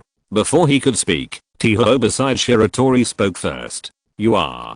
Tiho seemed to be thinking about something. Yes, I'm Obito confidently straightened his chest. Who are you? Obito turned around silently and showed the clan emblem behind him. My name is Uchiha Obito, a genius of the Uchiha clan, and I will definitely become a fire. Never heard of it. Inahori rolled his eyes and interrupted the other person impatiently. Obito was furious, gritting his teeth and yelling, you two guys. I hate you as much as Kakashi. Inahina and Titsuka really didn't know there was such a person in the clan. Although the Uchiha clan is not as strict as the Hyuga clan, it also has its own set of classification standards. Those who can open the Sharingan are core members of the main family, and the rest are ordinary clan members similar to the branch family. The Inahina brothers family has been the Uchiha elites who awakened the Sharingan for 3 generations, and they have a lot of say in the clan, while Obito's lineage is just a standard ordinary civilian. There are so many people in the Uchiha clan, and it is impossible for the elite class in the clan to know all the clan members. Seeing that the atmosphere was a bit tense, Noharurin and Shizune hurried out to smooth things over. Shiratori pulled the sleeves of the brothers and wanted to take the opportunity to run away, but he didn't notice that a mysterious masked man had been staring at him from the beginning. Hey, do you want to run away? When Shiratori found that everyone's attention was drawn back to him, he felt like he was screwed. No, I didn't provoke you. He looked at Kakashi who spoke up with a pained face. Kakashi stared back expressionlessly. Although Obito and Kakashi didn't get along, they could still distinguish the camps at this moment. Seeing Shiratori and Kakashi fighting with each other, he cleared his throat and said with a bit of sourness, "Kakashi is very strong. Although he is a little worse than me, he will be a Jonin soon. Although he is still not as good as me. Can you do it? Looking at your age, even if you are a genius, you are still a genin now, right?" Shiratori glanced at Obito, then looked at Kakashi, and suddenly laughed, shaking his head helplessly. "Really? Why are you angry with a group of children?" Yes, you are right. Let's go." Shiratori stopped in a hurry who seemed to be about to say something, and wanted to run away for the third time. "Wait, I still want to challenge you. I heard that you are a genius, and I happen to be." Obito found that the other party was about to leave, and he immediately refused. "I admit defeat. You win." Shiratori was going crazy. "I'm not a genius. There is only one genius in Uchiha Shizu. If you are bored, challenge him." Damn, I forgot to check the almanac before going out. Over there, K heard that Kakashi was going to become a Jonin, and decisively challenged his old enemy. Shiratori thought that he should be able to leave this time, but he didn't expect that he was so smart. Wow, a Jonin. So powerful. Asuma's weird tone made Shiratori's heart skip a beat. Damn, I forgot about this guy. Kakashi now has a cold personality, extreme thoughts, and is extremely unsociable for well-known reasons. Asuma was also an impulsive and irritable bad boy in his youth. The two of them have always been at odds with each other, especially under the premise that Asuma couldn't beat Kakashi. Hearing the voice, Kakashi turned his head to Asuma. It was obviously a compliment. Why does it make people feel so uncomfortable when it comes out of this guy's mouth? Asuma bit his lollipop and pulled up a malicious smile. 12 years old, should be the youngest Jonin in the history of the village? What a pity. What do you want to say? What I want to say is that Uchiha Shiratori has also been recommended to become a Jonin. You have the record of the youngest Jonin. TSK. Kakashi still didn't say anything, but Obito and Rin beside him opened their mouths wide. Less than 10 years old, Jonin. What a joke. Obito secretly glanced at Kakashi. Although he didn't want to admit it, Obito had always envied Kakashi's ninja talent. He didn't expect that this was not the most enchanting. Asuma was still talking. "Kakashi, Shiratori's Jonin is different from yours. He fought his way to fame on the battlefield with his own strength. How many Mist Village Chunins have died at his hands? 20? Or 30? And what achievements do you have, Kakashi?" As soon as he finished speaking, Kakashi disappeared from the spot with a flash of his body. Asuma immediately took a defensive stance, but found that Kakashi was not attacking him out of anger. Shiratori had just taken a few steps when he found Kakashi blocking him. Shiratori. He wanted to squat down and pound the ground. "Asuma, you wait. If you are caught by me later, you will suffer the consequences." Kakashi did not speak after blocking the way, but everyone could see his boiling desire to fight at this moment. Shiratori could only speak first. "You want to challenge me too? The weak challenge the strong." Kakashi shook his head and said slowly, "You haven't proved that you are stronger than me." "Okay. You are so cruel." Shiratori didn't care. "Since one of you must want to be beaten today, I can't waste your time. How about a bet?" Kakashi frowned. "If I lose, I will go to see the Hokage and give up the chance to become a Jonin. But if you lose, then I will also give up becoming a Jonin." No. What does it have to do with me, whether you are a Jonin?" Shiratori shrugged and said with a smile, "Change it." "Change it to what? I heard that you created a lightning ninjutsu, right? How did you know?" "Then don't worry about it. If you lose, teach me this ninjutsu, how about it?" "Okay." Not far away, Jiraiya excitedly showed Minato his Rasengan, and when he looked up, he found that the other party didn't even look at him. Hey, Minato, what are you looking at?" "I'm very sorry, Jiraiya-sensei, I'll be away for a while." After saying that, Namake's Minato disappeared directly from Jiraiya's sight. "Really, what's so good about children fighting? I'll go too." Across the street from Ichiraku Ramen, staring at the backs of Shiratori and the others leaving, Zue was very calm. feeling the chakra of Minato Namikaze suddenly disappearing over there, Zui was very calm. When Jiraiya ran past her in a hurry, Zui finally couldn't stand it anymore. "No, my presence is so low!" Exclamation mark.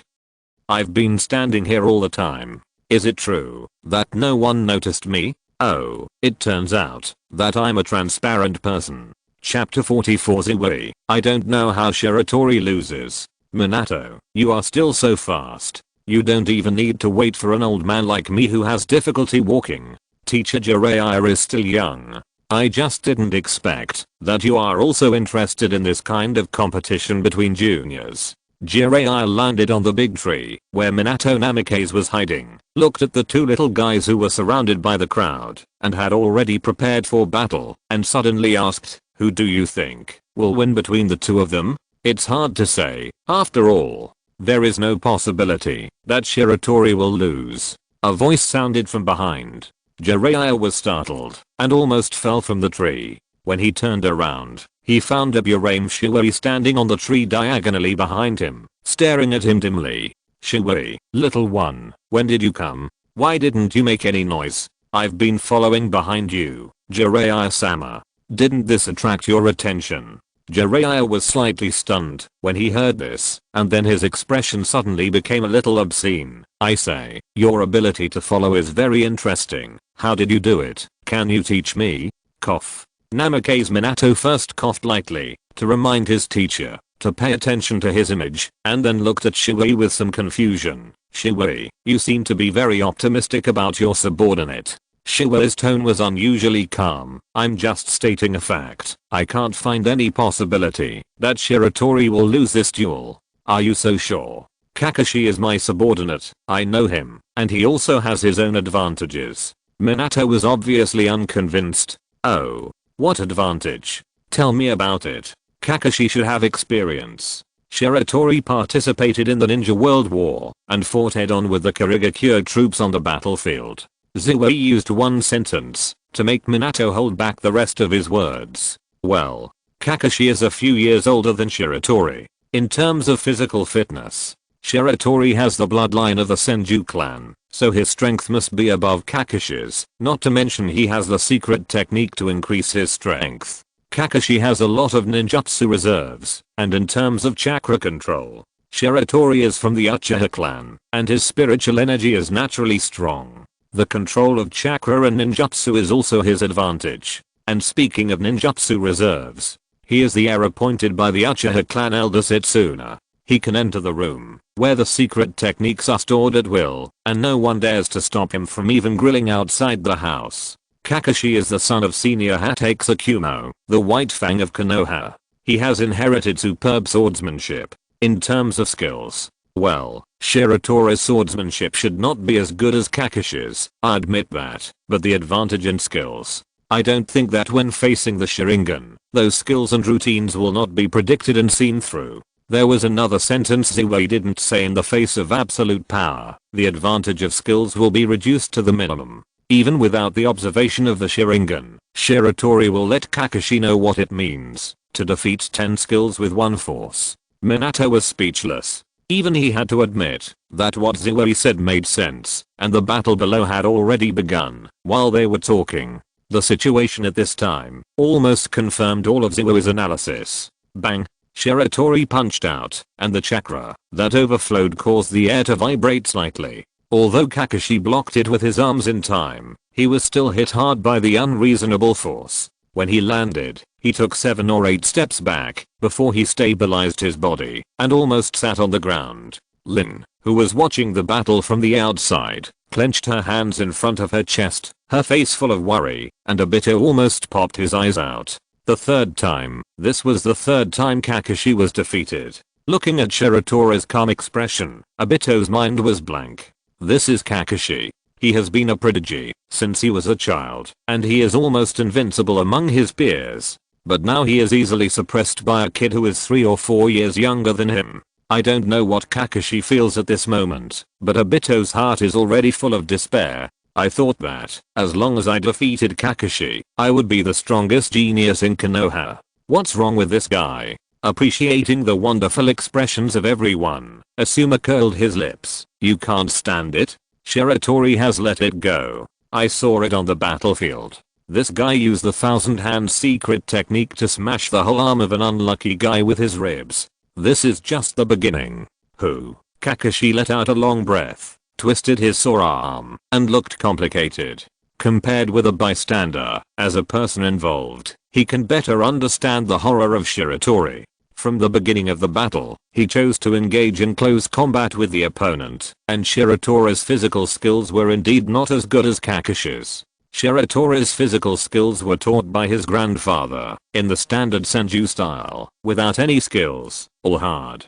But it was unreasonable that he could not withstand the power. Whenever Kakashi thought he had found a flaw in the dazzling physical attack and defense, Shiratori would inject chakra into his arm, activate the secret technique of increasing power, and then punch. Simple and crude, but really useful. It seems that pure physical skills will not work.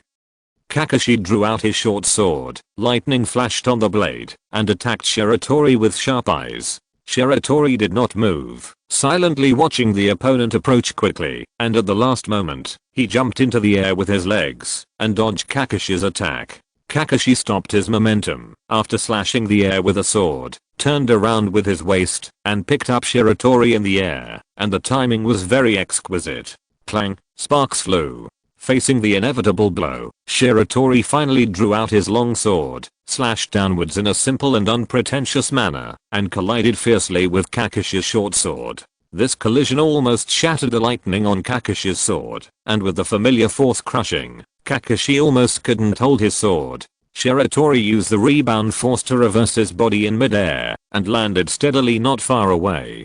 Taking advantage of Kakashi's unstable standing, he quickly formed 3 seals in his hands, fire-style Great Fireball Jutsu. For these more familiar fire-style ninjutsu, Shiratori was able to reduce the number of seals. Looking at the surging huge fireball, Kakashi gritted his teeth and quickly formed seals in his hands. He was unwilling to dodge and retreat, but chose to face it head-on. Earth-style earth flow wall. The great fireball hit the earth wall and disintegrated into wisps of scattered flames. The shocked spectators hurriedly retreated a distance. In this move, the great fireball, Shiratori did not compress the chakra and add explosive properties. He was not so crazy when sparring with his peers. Where is your dog head? Where is the dog head on the earth flow wall? Looking at the smoke and dust in front of him, he was still in the mood to tease. Inexplicable. Kakashi roared and used the short sword wrapped in lightning to cut through the smoke and dust, stepped on the flames and gravel, and attacked again.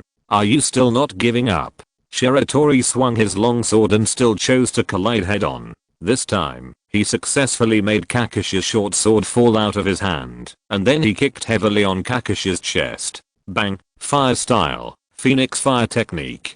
This is a quantitatively enhanced version of the Phoenix Fire Technique. The sky full of firebombs blocked all the opponent's dodging space and submerged Kakashi's figure that fell to the ground. Kakashi. Lin was about to rush over to save people, but unexpectedly, a ray of electric blue light suddenly pierced the flames. Countless arcs tore through the air, making a piercing sound like 1,000 birds singing together. The flames were completely shattered by the thunder. Kakashi half crouched on the ground, holding his right arm tightly with his left hand. His right hand, which was about to fall to the ground, was holding a lightning ball that gathered countless thunders and looked like a ball of lightning. Lightning style Chidori. Thanks to Ono 2024 for the reward. This is the first time this book has received a reward. Thank you for your affirmation. Chapter 45. Senju Takaichi. Lightning style, Chidori. Sweat oozed from Kakashi's head, and his body was shaking constantly. It was obvious that he could not maintain the stability of Chidori, but he still reminded Shiratori, be careful, I haven't fully mastered this move yet. Shiratori seemed not to hear him, and was a little dazed, and even subconsciously glanced at Asuma at the edge of the battlefield. This scene, why is it so familiar? It seems that during the graduation exam, there was an unreliable bastard who not only used a move that he could not master, but also almost stabbed his aorta with a knife. Are you looking down on me? I'm going to attack. Kakashi's voice woke Shiratori up. As soon as he came to his senses, he saw Kakashi, who was trying his best to maintain Chidori, attacking him. So fast. Shiratori decisively opened his Sharingan.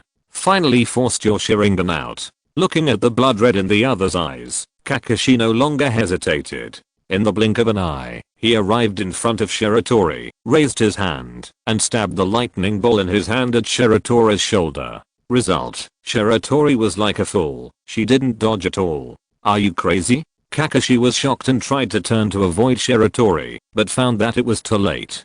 Puff. In Kakashi's eyes, Chidori pierced Shiratori's shoulder, but at this moment, the surrounding scene was shattered like a mirror. Yes, that's it. Remember to teach me later.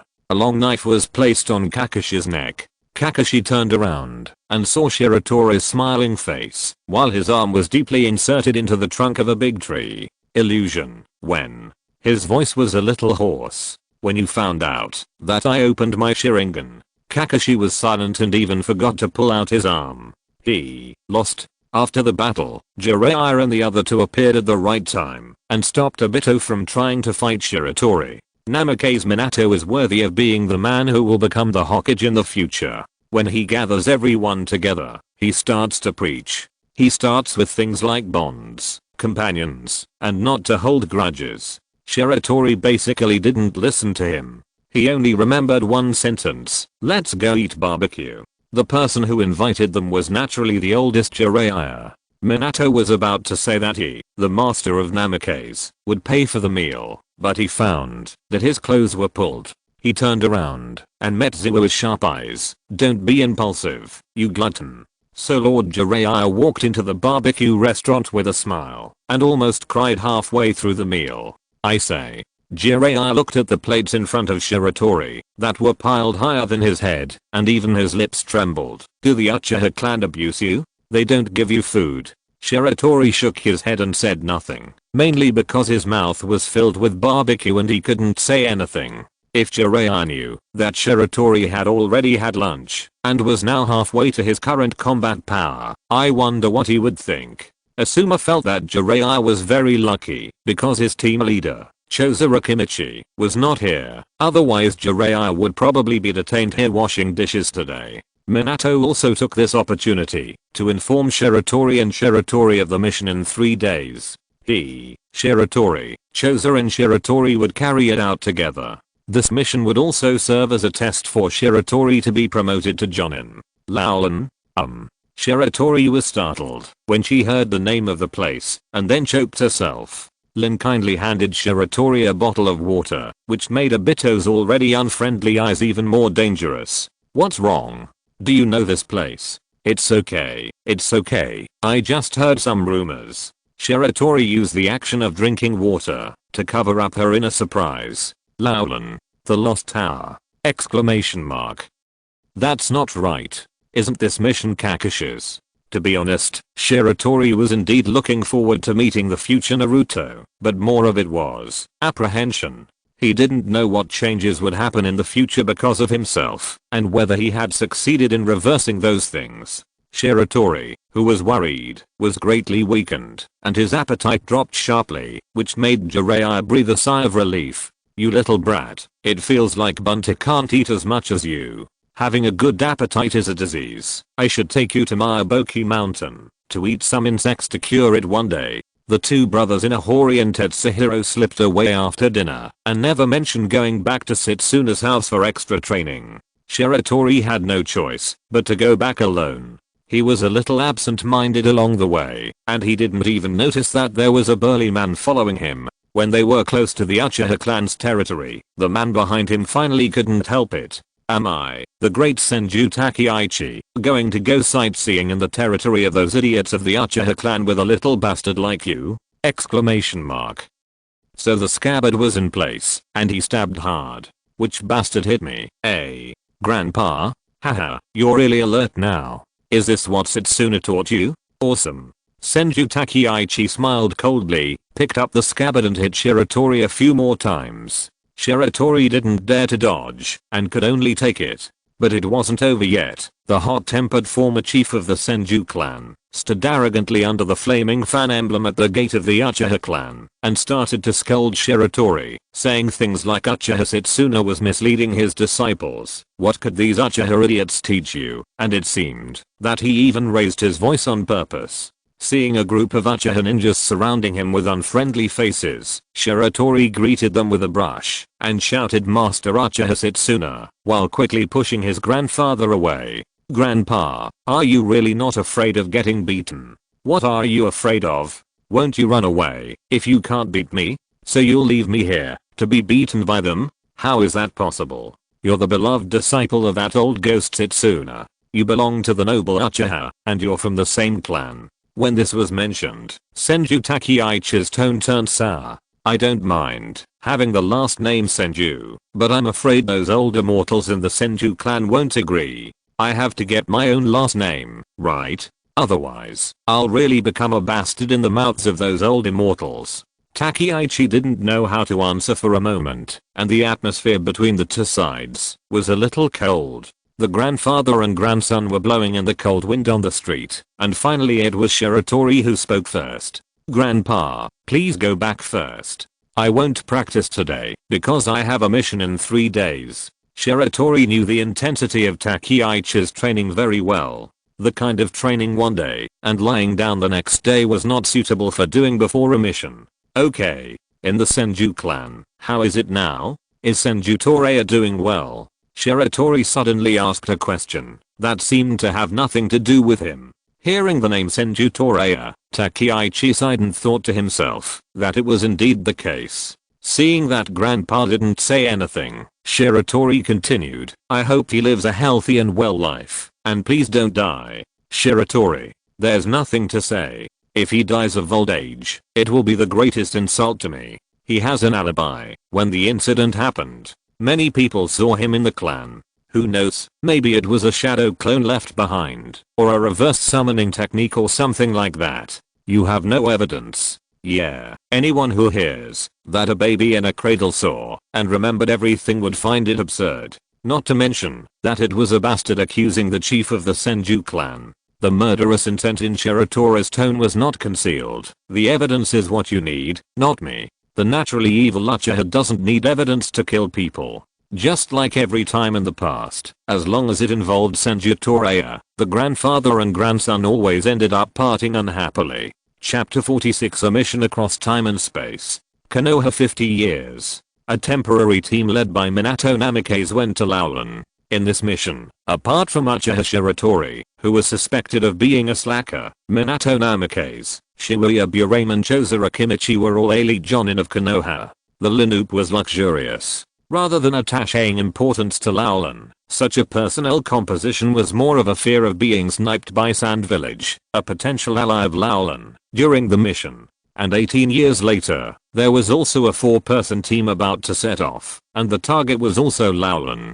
Konoha 68 years. Lightning and thunder, heavy rain. In the Hokage's office, a young man sat on the chair that represented the highest power of Konoha, with his legs crossed on the desk, looking lazy and arrogant. Such an image. If this was not the Hokage's office, but the principal's office of Hogwarts, then there is no doubt that the seniors hanging on the wall would start to greet him. It's a pity that the photos here won't move. If the previous Hokage on the wall want to curse, they can only wait for the impure world reincarnation. Dang dang dang, come in. Kakashi led team 7 inches. He glanced at the wall clock obscurely, and his heart skipped a beat. Oh no, we're late. I'm so sorry, Shiratori. It's not easy to walk on the road on rainy days, so. Kakashi scratched his head. It's okay, just pay the money. Uchiha Shiratori stretched and looked behind him. Itachi, calculate how long this bastard has been late, and the fine will be deducted from his mission reward. Behind Shiratori, Uchiha Itachi, who had been acting as a transparent man, nodded and showed an apologetic expression to Kakashi. I'm sorry Senior Kakashi.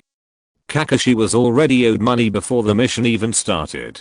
He had the urge to curse, and wanted to use a god of power to banish Shiratori to another dimension, and not release her until she had copied Intimate Paradise 100 times. Shiratori, who had successfully obtained a legal income, was satisfied and asked Secretary Itachi to explain the information of this mission.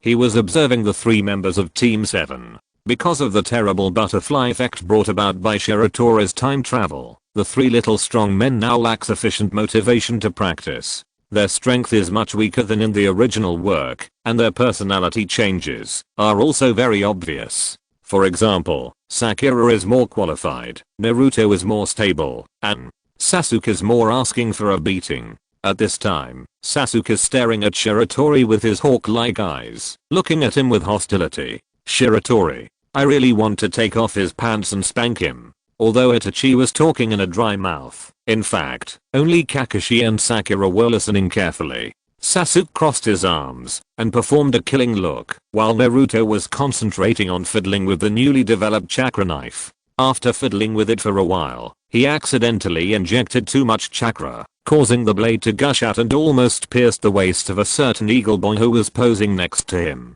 Naruto, Sasuke, that's it. Laolan, which was rebuilt on the ruins, is powerful and mysterious. It even crushed several annexation plans of the Sand Village. So everyone should pay attention to etiquette when visiting Laolan. Naruto and Sasuke, can you two pay attention to etiquette in front of the Hokage? Itachi looked at the 2 little guys who were now head to head and about to stage a passionate fight in the Hokage's office, and had no choice but to scold. Sorry, brother Shiratori. Naruto scratched his head and felt a little embarrassed. It's okay, fight if you want. Shiratori dug his ears, seemingly unconcerned. If you break something, I'll deduct money from Kakashi to compensate you later. Kakashi, you bastard Shiratori, you're relying on me to make a fortune? Exclamation mark. Is everything okay? If it's okay, let's get going quickly. I should take a nap too. Shiratori yawned and was about to chase him away when Sasuke's sarcastic voice suddenly rang out. Wait a minute. Noticing Sasuke's expression of wanting to cause trouble, Itachi was about to kick out this stupid old man, but was stopped by Shiratori. Sasuke, please speak. Shiratori put his hands behind his head and even closed his eyes. I heard that the reconstruction of Laolan was behind the shadow of you, the 5th-generation Hokage. Is that true? Sasuke. Itachi was shocked. He didn't expect Sasuke to ask such a question. That couldn't be said openly, but what he didn't expect was that Shiratori actually admitted it directly and generously. Yes, I did participate in Laolan's restoration, but it seems to have nothing to do with you. Looking at Shiratori's calm expression, Sasuke's back teeth were about to break. It was this expression. You were so calm back then, and it seemed that you had only done a trivial thing, but in the end, it became your father's lifelong shame. You. Feeling that the atmosphere was a little wrong, Sakura reached out to grab Sasuke, but was thrown away by the latter. Laolan is so powerful, and there is your plan behind it. I don't believe that a mere Sand Village rebel ninja can force them to ask Konoha for help. The rebel ninja named Beizu is a puppeteer, right? The defense minister of Laolan who resisted Sand Village's invasion several times seems to be a puppeteer. There are even rumors that he is the Red One who assassinated the 3rd-generation Kazekage. Shut up. Sasuke, get out. Itachi was really angry, and his eyes filled with anger faintly lit up with a blood-red light. Kakashi and others also hurriedly dragged Sasuke, who was pursing his lips, out. Bang. As the door was shut, the Hokage's office fell into silence again. Sorry, Shiratori, Sasuke. Itachi was a little overwhelmed. It's okay, he's just a kid. Shiratori stood up and patted his cousin on the shoulder. He walked to the window and stared at the Konoha village in the heavy rain. Itachi opened his mouth, wanting to say something but stopped. Shiratori turned his head, looked at Itachi's tangled look, smiled, and said, I know what you want to ask. Don't worry, before the war, the Hyuga clan's problems will be solved. How did the Hyuga clan deal with those clansmen who self-removed the caged bird curse seal? Nothing was done. After all, Shiratori, you have issued an order not to allow the various ninja clans to privately deal with the registered Konoha ninjas. Clan leader Hayashi must have heard the rumor that the 5th generation will acquiesce to the independence of the Hyuga branch family and form its own clan, so he has been lobbying the various ninja clans in the heavy rain for the past 2 days, hoping to cooperate with the Hyuga clan to exert pressure. Shiratori nodded, not commenting on this result. In fact, he hoped that Hyuga Hayashi and the elders of the Hyuga clan would go crazy and openly disobey the orders of himself, the Hokage, so that he would have a reason to directly intervene in the affairs of the Hyuga clan. After all, Konoha at this time, the Uchiha clan was not exterminated, the secluded Senju clan was about to return, and Anzo, the seemingly one of us, but actually a traitor maggot, was also trampled to death, so there was no shortage of the Hyuga clan's melons and dates. The significance of the Hyuga clan to Konoha was not fighting, but a large-scale observation without blind spots. In Shiratori's view, the Hyuga branch family, which was released from the cage, was no different from the main family. Anyway, they were all used as human radars, not to mention that the people of the branch family knew how to be grateful and would definitely be more obedient. If Hyuga Hayashi still couldn't figure out the situation before the war in the ninja world was reignited, Shiratori would be forced to let them feel the despair that the Shimura clan faced back then. Of course, before that, the merciful 5th Hokage was still willing to give the Hyuga clan a chance. Here you go. Looking at the boy running in the rain, the boy who was named a Hyuga genius, but came from a branch family, Shiratori smiled. Please allow me to make a statement first. There will be no plot to whitewash Uchiha Itachi in this book, because in the timeline that the protagonist travels through, Itachi has been led astray by the protagonist, and he has been led astray fundamentally. There will not even be a plot to change his ideas. Under the alternative guidance of the protagonist, Itachi here is full of thoughts about chopping up all the Konoha high-level officials and feeding them to the dogs. You can regard Itachi here as someone who is completely unrelated to the person in the original book. As a normal person with a sound mind, the protagonist will definitely try to change some things in advance when he understands the direction of the plot and seek to solve the problem fundamentally at the lowest cost. If you let the situation develop, but remain indifferent and stand by, just to have an exciting and big game in the end, this is obviously illogical. And the protagonist's attitude towards Uchiha Itachi is very clear. Try to change it as much as possible, but if you find any bad signs, you will kill him without hesitation, regardless of whether the other party is his cousin or not. The protagonist and Itachi have no family affection, and they are basically in a superior subordinate relationship. Finally, well, the way the protagonist changes Itachi is somewhat weird. Chapter 47 Laolan. Outside Laolan City in the desert of the Kingdom of Wind. No matter how detailed the intelligence is, it is not as shocking as seeing it with your own eyes. In this era, when a mansion can be built using the would release 3 rooms and 1 living room technique, Laolan, this city standing in the sea of sand and composed of countless prismatic towers, is really too advanced. Namake's Minato suppressed his surprise and led the team members to sneak into Laolan carefully. Of course, no matter how cautious they were, it was useless in the eyes of Shiratori. The Lord and Lushan who was absorbing the dragon vein underground probably noticed these uninvited guests through the puppet troops scattered throughout the city from the moment they entered Laolan. The Minato team climbed a nearby tower and rushed towards the center of the city through the corridor connecting the towers. Along the way, the expressions of several people became more and more serious because they found that this Laolan seemed to be a dead city. Something is wrong. It's too quiet here. Akimichi Choza, who was at the end of the team, frowned deeply. How could there be no one? And there are almost no traces of people's lives. Aburame Shiwei released the parasite to investigate, but found nothing. Stop moving forward. Minato decisively gave up going deeper and turned his attention to the tower under his feet. Let's go in and take a look. Everyone jumped down from the roof and ran on the outer wall of the tower by gathering chakra with their feet. Under Minato's command, they found a window and broke into it. Crash. A simple restaurant. 3 figures sat at the table, seemingly having a meal. Strangely, facing the burglary-like behavior of Minato's team, the 3 figures were indifferent. Sorry, we have no ill intentions. We just want to know something. What? Choza was startled. Because just as he stepped forward to restrain the other party and prevent him from shouting, with the touch of his palm, the other party actually collapsed to the ground. This is a puppet. Seeing the lifeless and strange face of the puppet, Minato's bad premonition became stronger. Are all the residents in this city puppets? Ziwi felt his throat dry. What kind of performance art is this? Too perverted. These puppets may not be completely dead objects that cannot move. Shiratori, who knew it was his turn to appear, spoke at the right time. His Sharingan was already open. From my observation, there are traces of a small amount of chakra left inside these puppets. As soon as Shiratori finished speaking, a series of clicks of mechanisms suddenly sounded in this slightly dim room, with their backs to the sunlight outside. These puppets, including the one lying on the ground, all turned their neck joints in unison, and aimed their lifeless eyes at the people in the room. Faced with such a weird scene, Minato and the other 4 suddenly felt a chill from the soles of their feet to the top of their heads. Shiratori. Beizu, you are really a pervert. You have already discovered us. Is it fun to play such a scene? Exclamation mark.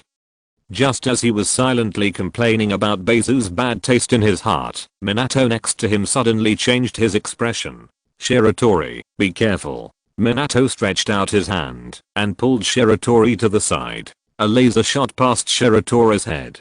Fuck. Touching his slightly dry hair that was burned, Shiratori was scared to speak in his hometown dialect. Quick, let's get out. The 4 people jumped out of the window they came from. When they saw the scene in front of them clearly, they felt their scalps tingling. Standing on the ground, flying in the sky, climbing on the wall, squatting on the roof. The overwhelming puppets surrounded them. The operation is terminated. We will temporarily withdraw from Laulan. Minato gave the order calmly. Although he didn't think these puppets could pose any threat to him, for the sake of safety, he should discuss the current situation after leaving here, and then formulate an action plan. Boom boom boom boom. Exclamation mark. Seeing that they could not leave many people behind, Laulan's puppet army directly used laser cannons to wash the ground, making the Watergate team, who were fighting and retreating, jump up and down. They walked through the gunfire and rubble, looking extremely embarrassed. At this time, underground in Laulan, and Lushan was observing the Watergate team through the eyes of countless puppets. Konoha's ninjas? At this time, it seems that we have to find a way to keep them here forever. You recognize the wrong person, auntie. In the square in front of the Laulan Palace, Konoha's 7th team, who came from afar, was personally greeted by Queen Sarah. As a result, in front of everyone's stunned eyes, Queen Sarah, who was still charming in her 30s, rushed over and hugged Naruto in her arms, saying things like long time no see, auntie. Naruto was suffocated and a little breathless. Don't call me auntie, call me Sarah, Aunt Sarah. Kakashi and the other 2 were dumbfounded. They had never expected such a scene. When did Naruto and the Queen of Laulan know each other? Sorry, I lost my composure. Queen Sarah let go of Naruto and smiled politely at everyone. Friends from Konoha who have come from afar, please follow me. I have prepared a banquet for you in the palace. Your Majesty, may I ask you and Naruto? Kakashi narrowed his eyes.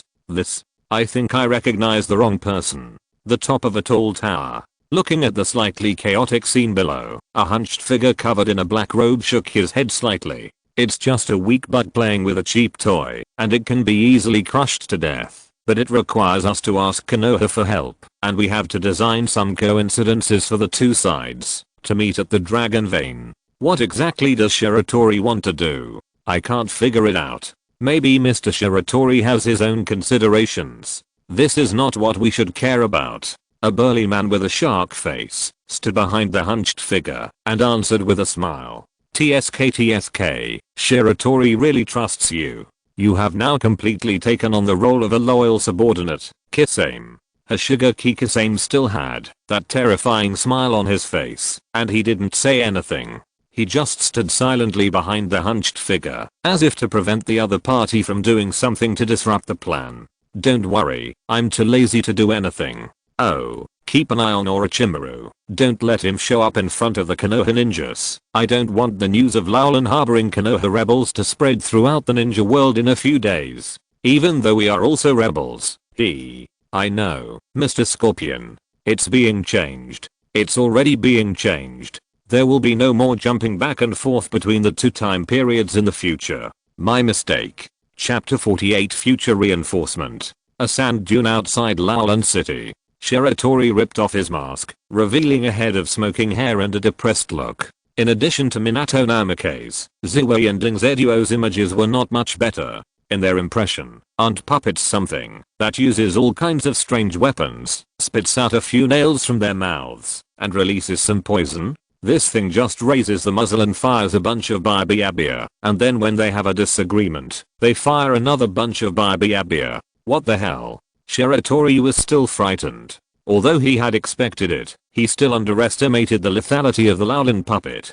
Hot weapons are more powerful than cold weapons. If it weren't for the 3 big thighs next to him, he felt that he would probably die in the city. What should we do next? Everyone, tell me your ideas. Minato distributed the ration pills to the 3 people and said softly. Ziwei spoke first. The situation in Laolin is worse than imagined. No living people have been found in the city for the time being. I think the top leaders of Laolin may be planning some shocking conspiracy and puppetry. Dingzeduo continued, just talking about the design of the puppets, it even seems to be beyond this era.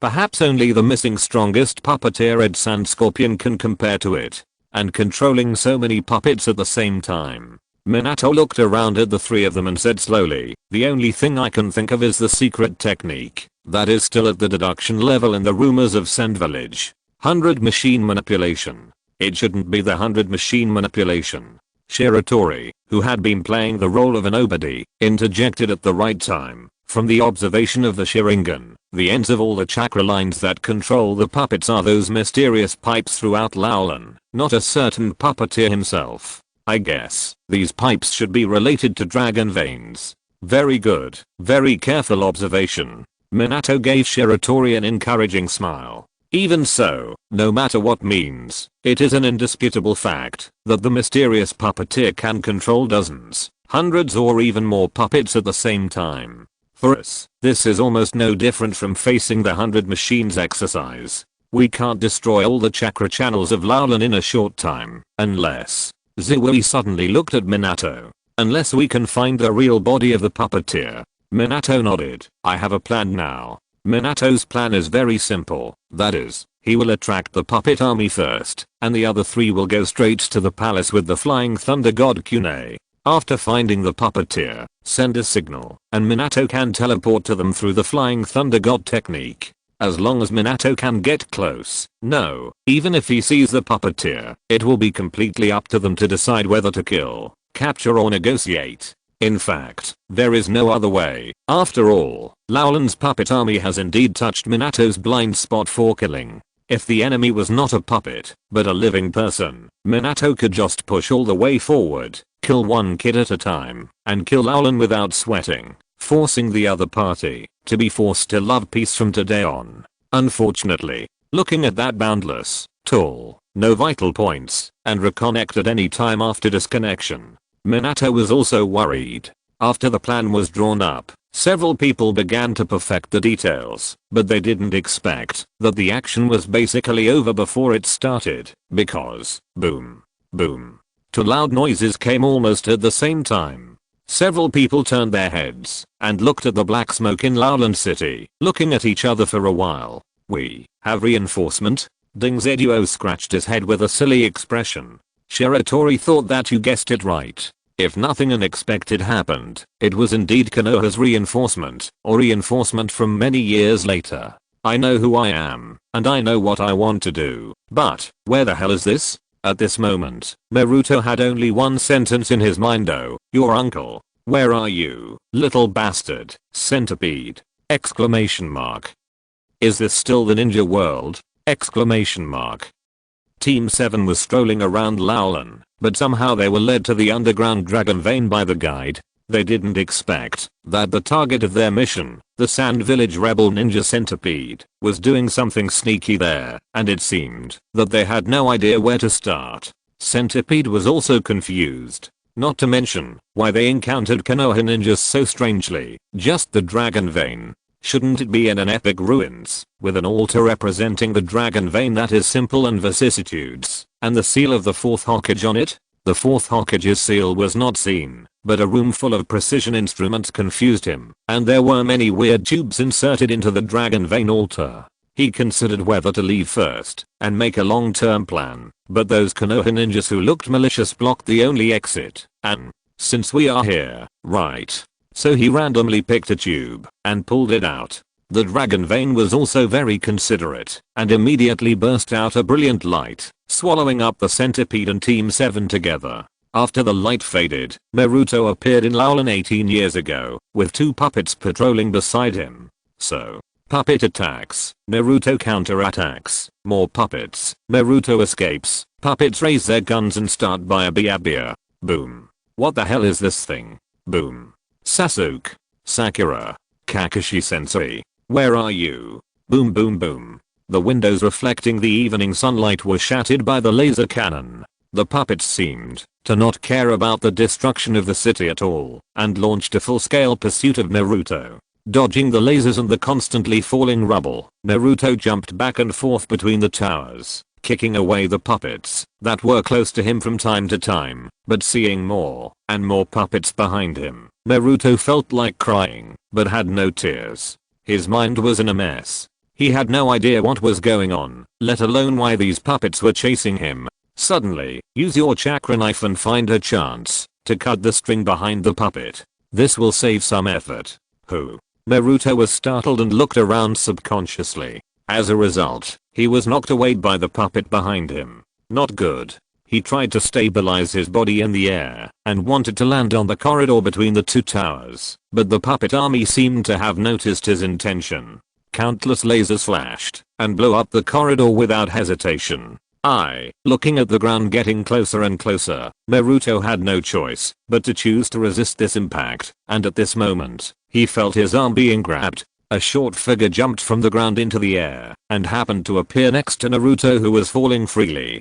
Be prepared. A slightly childish voice came from under the mask. This voice is the person who reminded me before. It's just, prepare for what? Gosh. Uchiha Shiratori tried hard to turn around in midair. He had already activated the Thousand Hands secret technique and relied on the incredible waist and abdomen strength to throw Naruto in his hand back. Looking at Naruto, who had smashed the flying puppets to pieces along the way, Shiratori, who had fallen heavily to the ground, breathed a sigh of relief and then shouted to the sky, "Teacher Dingzeduo, leave it to me." A thunderous sound exploded in the air.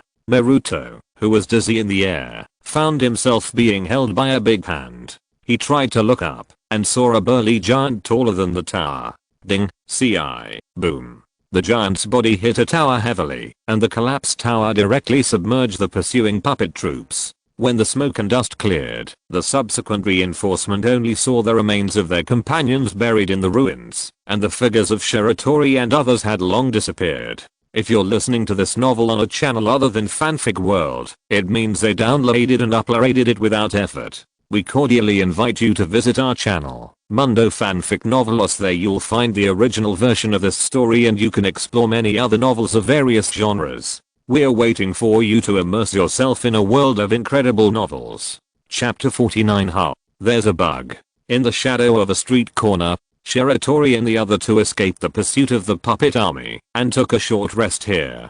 On the way, Shiratori always felt that someone was staring at him from behind. When he turned around, Naruto was indeed staring at him with those wise eyes. "What are you looking at? You?" Naruto stretched out his hand and pointed at the ninja sword named Shiratori on Shiratori's back. "I seem to have seen your sword somewhere. Strange. Where is it?" Shiratori was speechless. "You are actually concerned about my sword at this time? Shouldn't you ask who are you?" "Oh, that's right. Who are you?" Dingzeduo, who was leaning against the wall and observing the surroundings, couldn't help but look back. "Why doesn't this kid look so smart?" Shiratori pointed to the forehead protector on his head, on which was the Konoha logo. "So you are also Konoha ninjas? So who are you?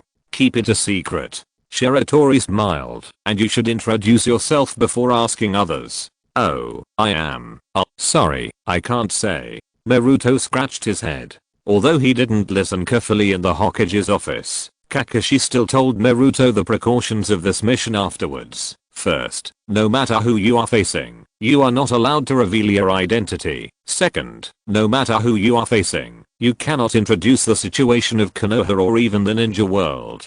Naruto was confused when he heard this. He didn't know what was wrong with brother Shiratori, but orders are orders, and must be executed. Is that so? Ding Zeduo didn't mind. After all, many ninja missions are confidential. By the way, do you have any companions here too? I almost forgot. There are Cab, teacher and others. Naruto was shocked. It doesn't matter. Our companions have gone to support us, and another companion is going to find a safe place. When the time comes, there will be bugs. Naruto clapped his hands. When the time comes, there will be parasitic bugs to lead us there. Naruto slowly opened his palms, and a flat bug was lying in his palms. Ha ha ha ha. The parasitic bug you are talking about, can't it be this? Ding Zeduo took off the mask on his face, with the vicissitudes of life. In terms of unexpectedness, he thought that Asuma in his team was invincible, but he didn't expect that someone was braver than him. Whose general is this? Exclamation mark. Shiratori also looked at Naruto speechlessly, thinking that if Kakashi was still the leader of the other side in this life, it would probably be a headache. Can you remember the direction from which the parasite flew? Ding Zeduo patted his head. Yes, it's okay. Let's go. We'll set off in that direction and pay attention. We will definitely release the second parasite. I'm sorry. Thank you very much for your help, but I still have a very troublesome subordinate who hasn't been found. So, Kakashi pulled out the flying thunder god Kune stuck in the puppet wreckage and handed it back to the masked Namake's Minato. And by the way, he obscurely observed the parasite circling around the other side. Sasuke and Sakura stood not far away and didn't come forward with vigilant eyes. This was also what Kakashi meant. Although the other party helped them, it is better to keep a certain safe distance from each other before confirming their identities. Because of the distance, Sasuke and Sakura did not see the doubt in Kakashi's eyes. Even if others have not seen it, has he not seen the flying thunder god technique? Apart from the 3 half-baked ones of Sharingan, this kind of time-space ninjutsu can only be used by Senju Tobirama and Namake's Minato throughout the history of the ninja world. In addition to this flying thunder god Kune with a peculiar shape that can even represent himself, an absurd idea appeared in Kakashi's mind. Don't worry, we have determined the location of your subordinate, and my companions have gone to support. The Minato team has a clear division of labor. Shiratori and Choza go together, and Minato goes alone to explore the 2 explosion sites. Zui goes to find a safe base, and then finds and notifies them through the bad bug. It is not a good idea to always wander outside Lowland City. Every time you enter the city, you face the risk of being discovered. You might as well lurk directly in the city. Although there are many enemy puppets, it is impossible for them to be everywhere in Lowland. Moreover, Zua's parasitic bugs are small in size and have a decent flying speed, so they are more concealed and safer whether for intelligence gathering or communication. It's impossible for someone to shoot these unknown bugs for fun, right? That's really troublesome for you. Kakashi scratched his head in distress, thinking about how to get the other party to take off the mask. Well, he was no longer distressed soon. Hey, the guy over there. Sasuke crossed his arms and looked at Minato with a bad face. I didn't hear that there would be reinforcement for this mission. From what you said, you have companions? Can you take off the mask? You are sneaking around. Who knows if you are a spy from another village? Sasuke. Sakura pulled the corner of Sasuke's clothes. After all, they just fought side by side, and it seemed a bit bad to start questioning him mercilessly now. And Kakashi said in his heart that it was a good job. At this time, Sasuke is needed. Such a straightforward person. Is that so? Minato was not angry and actually took off his mask. Let me introduce myself. My name is Minato Namakase, and I am impossible. Sakura exclaimed. Kakashi stared at Minato's face. It's true, and there is no sign of reincarnation. Najima was more direct and drew his sword. It's really a spy. Minato found that the current situation seemed wrong. He kept waving his hands and hurriedly said, wait a minute. Don't you know me? By the way, the little ninja over there, looking at your clan emblem and Sharingan, you should be from the Uchiha clan, right?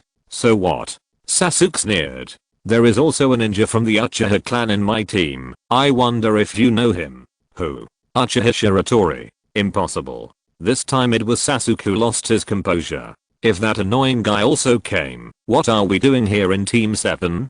Being a spectator? Although he was reluctant to admit it, with that guy's strength and style, there was no need to go through so much trouble. He would probably just break in from outside, chop up everything in front of him, and finally find the mastermind of the incident, pinching his neck with a kind face, and telling him how precious life is. So it's better to tell him what you know quickly, don't waste everyone's time. Minato was stunned. In this day and age, no one believes the truth! Exclamation mark.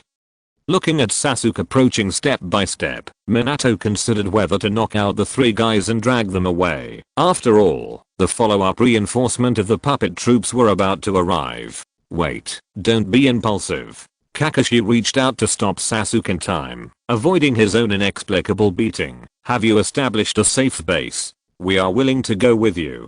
Kawaii. Sasuke was puzzled. This guy was obviously fake at first glance. It was Namikaze Minato and Uchiha Shiratori. He was taking us for fools. Only Naruto, that idiot, would believe it. A wise choice. Minato smiled and took the initiative to follow the parasite in front to lead the way, exposing his back to Kakashi and the other 2. This is not a complete trust in the other party, but absolute confidence in one's own strength. And just like Kakashi, Minato also has many questions that need to be answered. After all, he has not heard of any other Konoha ninjas carrying out missions in Laulan. Who are these slightly weird ninjas? Chapter 50. How many of you are here? What Kakashi's team didn't know was that there were 2 more unlucky guys who were brought here by them, but the battle ended too quickly and there was no noise at all. Perhaps it would be more accurate to describe it as if there was no battle at all. Ignoring the rough workmanship and only considering the creativity, it has barely stepped into the threshold of art. Looking at the puppets standing in a row in front of him, Scorpion nodded with satisfaction. These puppets are almost exactly the same as the remains buried in the ground of old Laulan. They are definitely made by the same person. He looked up at the familiar high tower buildings standing around. I have a bold guess. I also have a bold guess. Kisame came from behind, still with a familiar smile on his face. He pulled out Samehada and put it on Scorpion's shoulder. Mr. Scorpion, are you a spy sent by the Akatsuki organization? Kisame smiled on the surface, but his heart was full of galloping alpacas. It was a rare vacation time, perfect for a hot spring bath, but this hunchback was so curious. So the 2 of them followed Team 7 all the way to the underground dragon vein, and then, nothing happened. Don't be impulsive, Kisame. Scorpion pushed away Samehada, who was wrapped in bandages, and said helplessly, I really didn't do anything. You should ask those idiots in Konoha. Besides, my body is just a puppet. Don't say you put Samehada on my neck. Even if you cut off my head, you can't threaten me. Kisame put away his sword and sighed. Scorpion, who is no longer a human, and Orochimaru, who barely looks like a human. Isn't there a normal person around him? Wait. Orochimaru? Exclamation mark.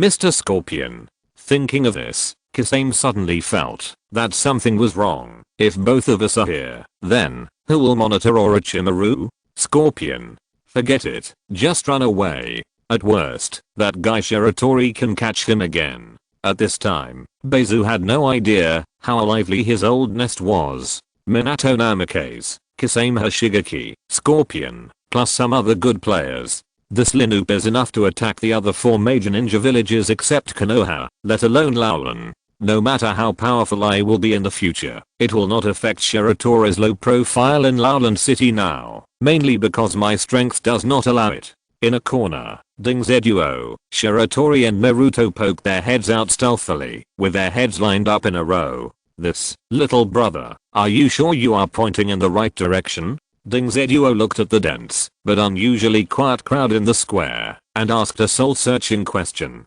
Even if Zui was confident, he would not set up his base here. What is this? Darkness under the lamp? The most suicidal place is the safest place. I don't know. How about we take a detour?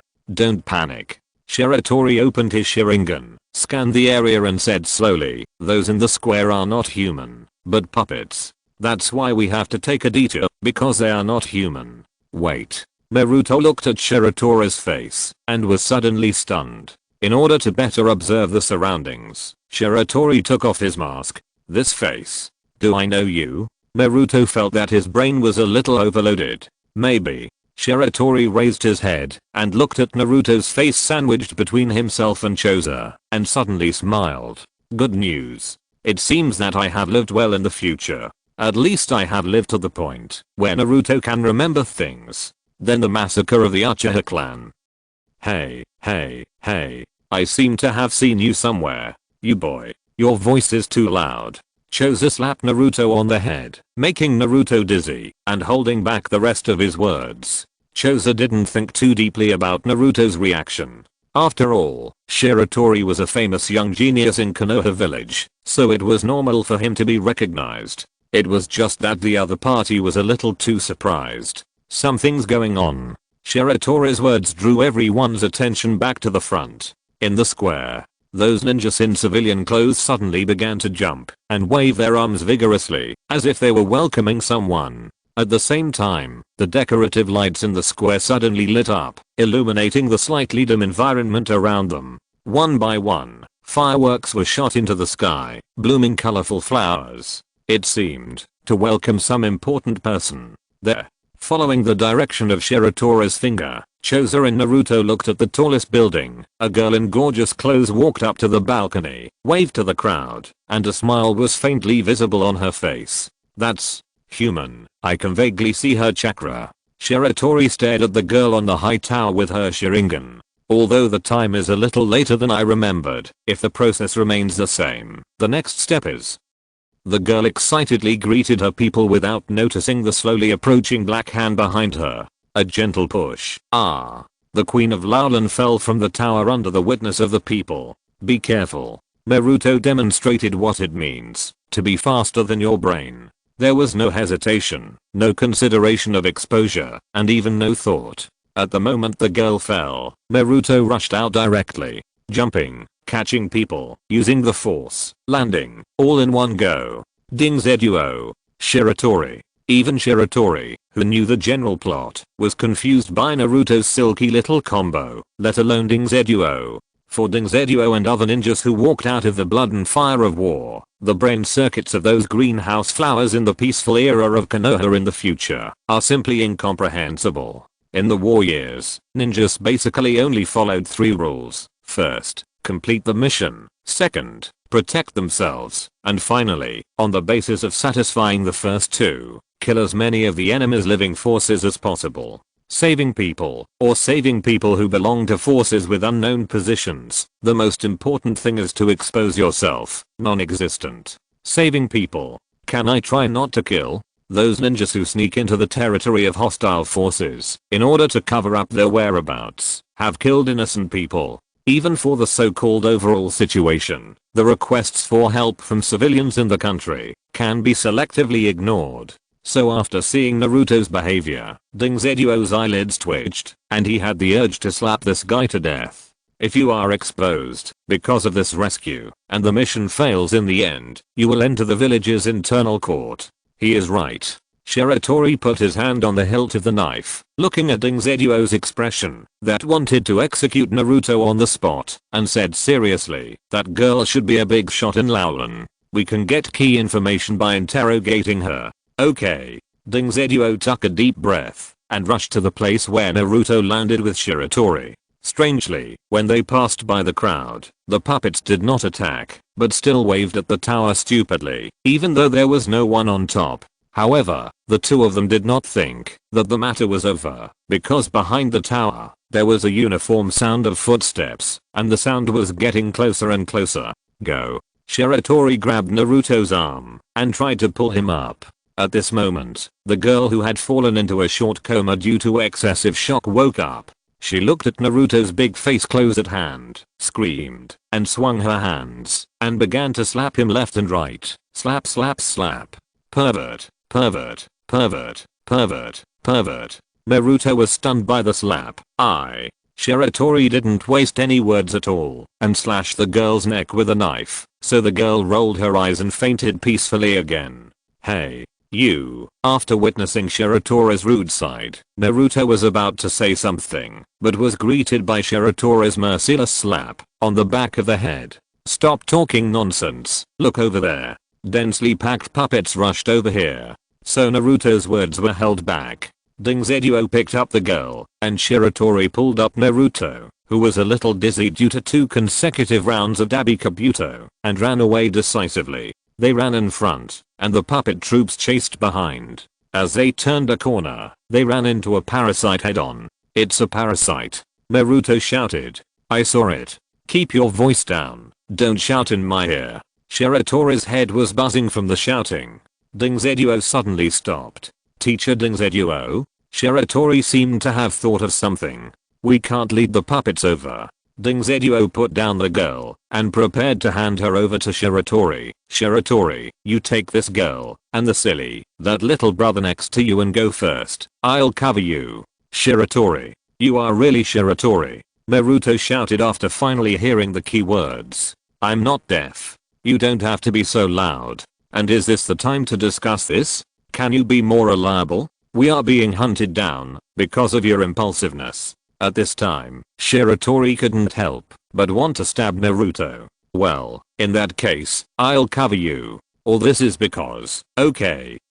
Wait, what are you going to do? Shiratori lifted Naruto above his head with his unreasonable strength, aiming at the puppets that were approaching quickly, and was ready to throw his teammates away if he didn't agree with him. You said it yourself. Anyway, you have the 9 tails in your body, so you will not die. Just when Shiratori was about to transform into a national service general, the puppets on the opposite side suddenly stopped in unison, then turned around without hesitation, and ran back in a hurry along the way they came. Shiratori.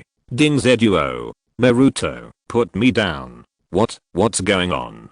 Shiratori casually threw Naruto aside, very puzzled. It seems something happened that we don't know about. Dingzeduo looked at Naruto, who was sitting on the ground, rubbing his butt with a grin. Little brother, tell me the truth. How many of you are here? End of this chapter. Thank you very much for reaching the end. Don't forget to like. Looking for more exclusive content and immediate access? Subscribe to our Patreon. Remember, every like, subscription, or donation encourages us to continue. Thanks to everyone. See you in the next video.